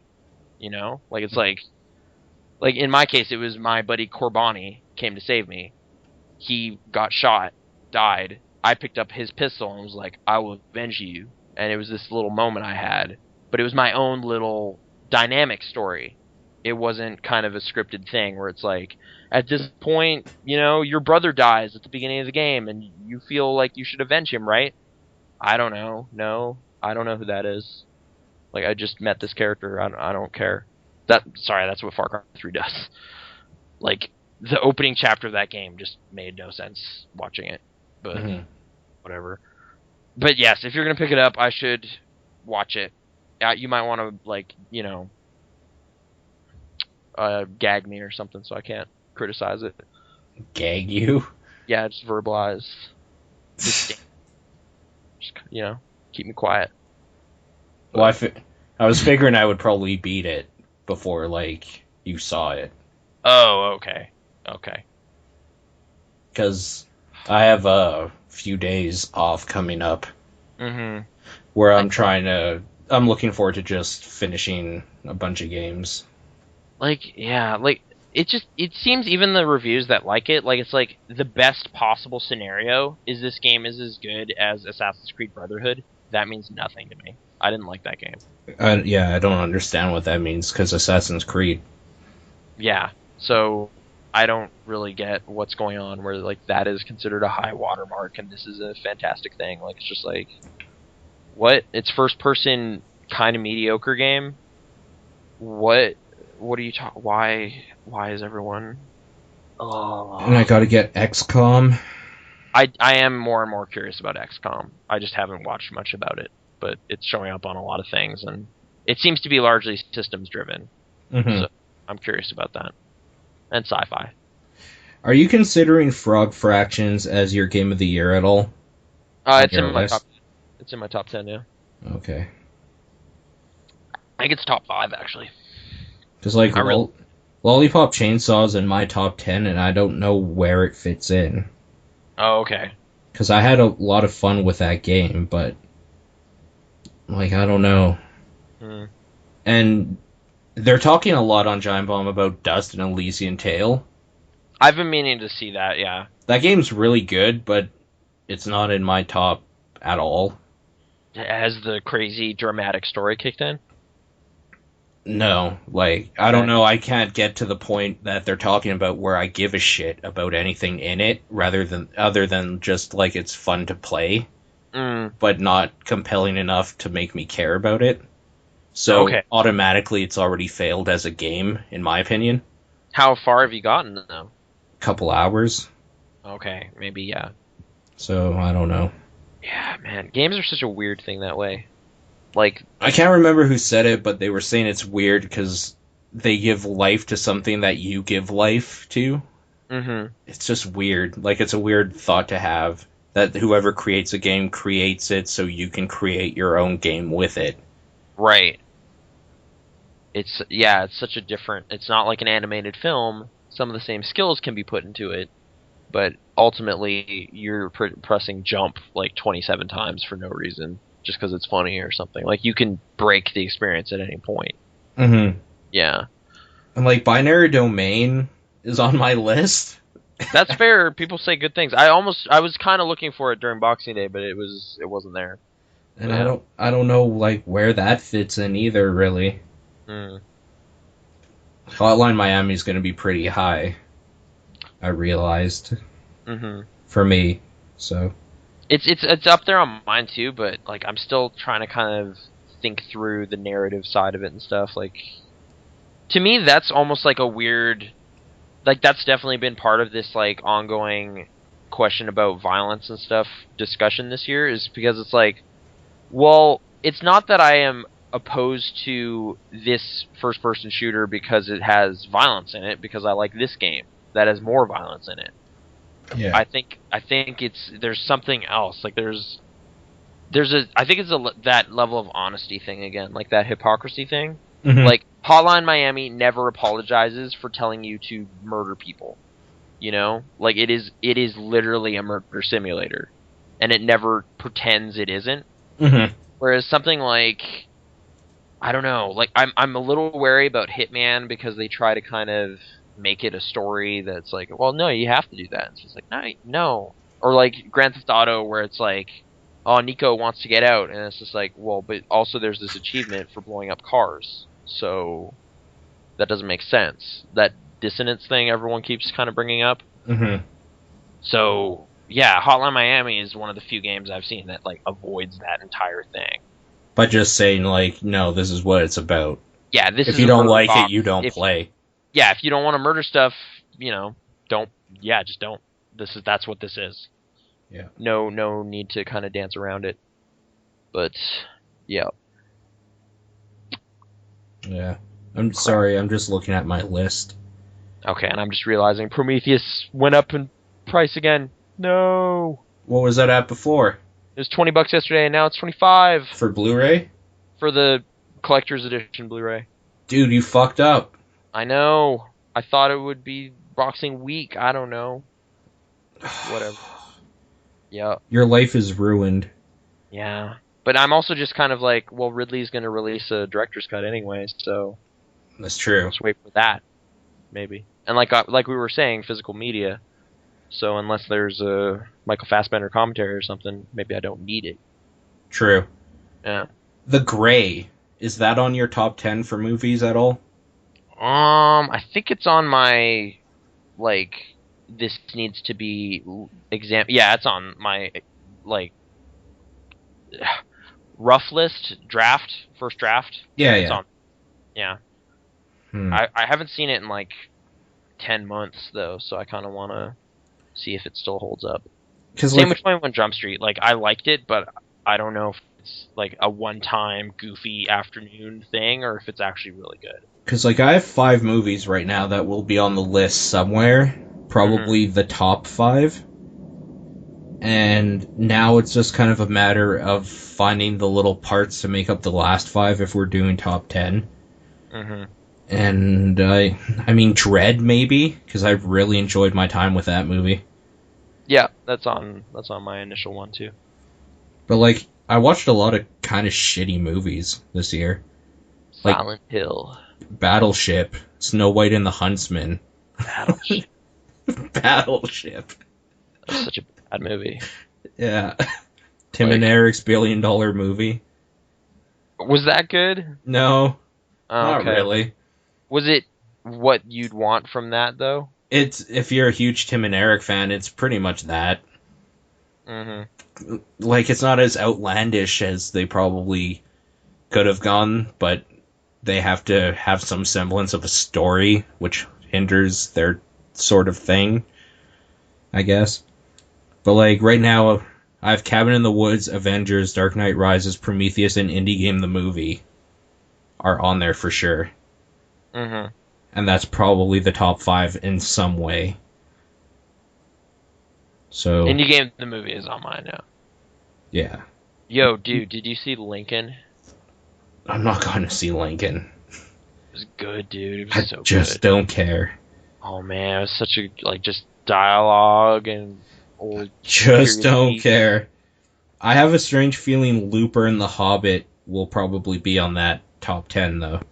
If you maybe, some people were disappointed in Hobbit, right? So Game of Thrones fiends. And I'm trying to determine where The Amazing Spider-Man sits for me. Oh, you liked it that much? Movie's pretty good, but I don't know if it's on the list. That's what I mean. Okay. It's not on mine. And you're right, Emma Stone is really charming Mm-hmm. in that movie. And it makes it just feel a whole lot better than with Mary Jane in the other ones. Yeah. And Andrew Garfield's just much better, too. Yes, yeah. Still, I couldn't help feel it's like kind of retreading parts of the same thing, but it's like, oh no, Uncle Ben, no! It's like, yeah. Just like you always die. Yeah. God damn it. It always plays out like this. There's no way to avoid it. This time it's Martin Sheen, but whatever. He made a good Uncle Ben. Mm-hmm. When I picture Uncle Ben, I picture Martin Sheen, so. The elusive man. Indeed. Is Journey on your top 10 for video games? I don't honestly, like, watching that game again, I don't think that's a top 10 game for me at all. That's the thing, like, it started on there, and it's kind of been migrating south, and I'm not sure whether it'll stay there, because it was like, oh yeah, that was an impressive thing, yeah. And then it's just like, well, yeah, but it's currently on my number 6, I'm not sure how I feel about that. Actually, yeah, hold on. Because, yeah, it was definitely a satisfying, like, 90-minute thing. Mm-hmm. But I'm not sure if it's revisitable in any way.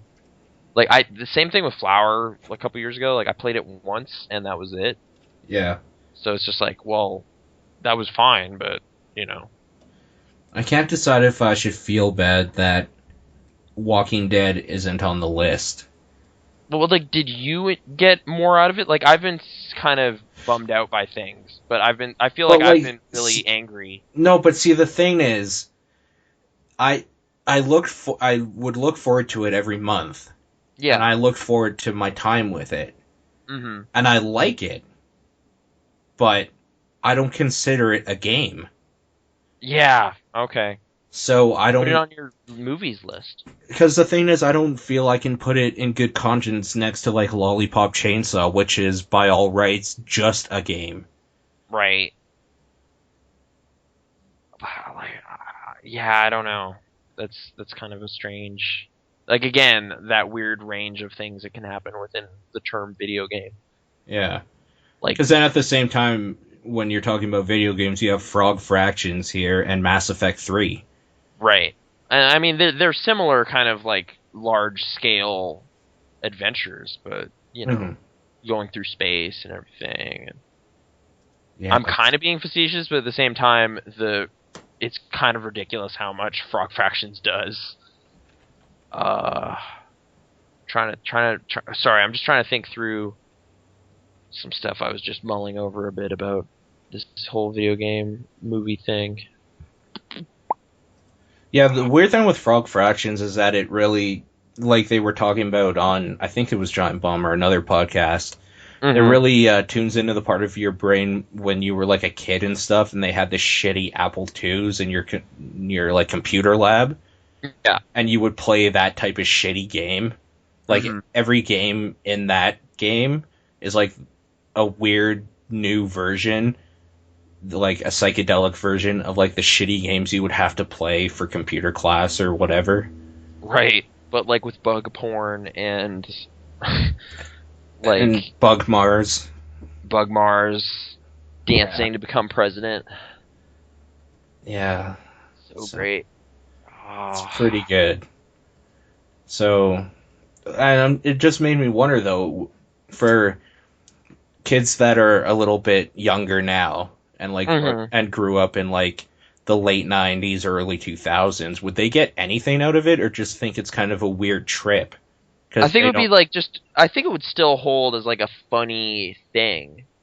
Right, but they wouldn't have any like, oh, I remember like this Reader Rabbit type shit. Well, like, I don't think I have many experiences like that either, so I just enjoyed it as like a gameplay variety display. Like a variety hour for games? Well, yeah, like I like that it's just kind of like kind of like a WarioWare, not afraid to just throw other mechanics at you. You know, like it's just like, and now the game is completely different, but with the same character. So dance. And you're just like, oh, okay. Like, I kind of wish games would have variety like that more often. You know, like to some extent. Now I'm just looking at my shelf and thinking through it. Like, No More Heroes is kind of cool. Like, I like that they do those mini games aside from the main activities. Yeah, because the main game I didn't care for that much. But it kind of gives you more to do as Travis, which makes it just kind of a fun thing. Like, I like that it does that. Right. But but it also just has rough edges everywhere, and I don't like parts of the combat. But that Frog Fractions just has this kind of like changing it up going on. Like that second time when you're like, hey, you're tasked with just eating bugs. Like it's just like, well, wait, no, I don't have to do that, and then you just leave. You just don't have to do that. You know, like it never forces you to do that again after you've figured it out. Right. Which is fine. Like too many games are like, well, but we spent all this time making this mechanic. All right, well, let's put like this giant level in it that no one wants to play, but we're gonna, give them that time. Spread this out some. Like, don't do that ever. Like, maybe that's part of my issue with. I just keep jumping from thing to thing, but like Portal 2, like I tried playing it again. I just don't like how it's paced. There's a lot of dumb stuff in that game that I don't enjoy. The problem with Portal 2 was as soon as you get into the caves, you don't want to play anymore. Yeah, there's an extended part where it's just like, no, I get it, it's old Aperture, but that's not funny enough to keep me playing these puzzles. And it's not why I come to this at all. Yeah, I want to hear I don't come dialogue. here for the origin of Aperture. Right. And after Portal 2's great arc, like, it's like, unless you're going to have that surprise again, like, nothing, I don't know why I'm doing this. Like, that game was great, because it's like, it just introduced you this, like, crazy mechanic, and then it flips it on you, and that's the end of the game. Whereas this one's like, it's all broken, just go. There's more and more puzzles. Like, is there any real big twist or shift in the way that plays in the second one? Don't remember. Alright. So Portal 2's not all that. Tom Bissell's book's sweet. Pixel Response. That's right. Okay. So I guess we'll end the recording here. So if anybody wanted to go to Facebook, you can go to facebook.com/thepixelresponse. Email address is podcast@pixel-response.com. Twitter is @pixel_response. You can get me at Exposure, EXFAUXSURE. You can get Nathan at Krasnor, at KRAZNOR. You can listen to us on Stitcher, give us the thumbs up, and check out our Giant Bomb profiles.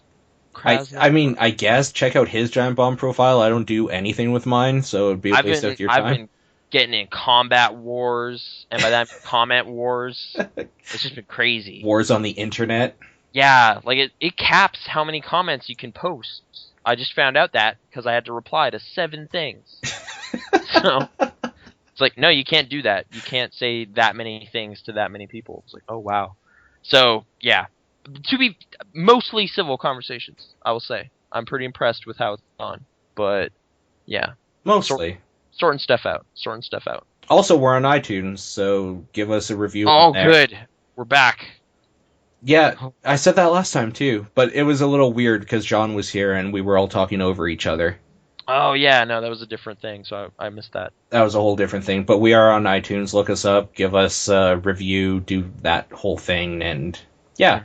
And as always, pixel-response.com for more from us, and we will be doing our year-end stuff real soon here, so keep in touch with that, I guess. Should we split that by movies and games? What's that? Should we split it by media? Like, we should probably talk off-air about what we're going to do, but something will be up there for sure. I just don't know how the hell we're going to do it.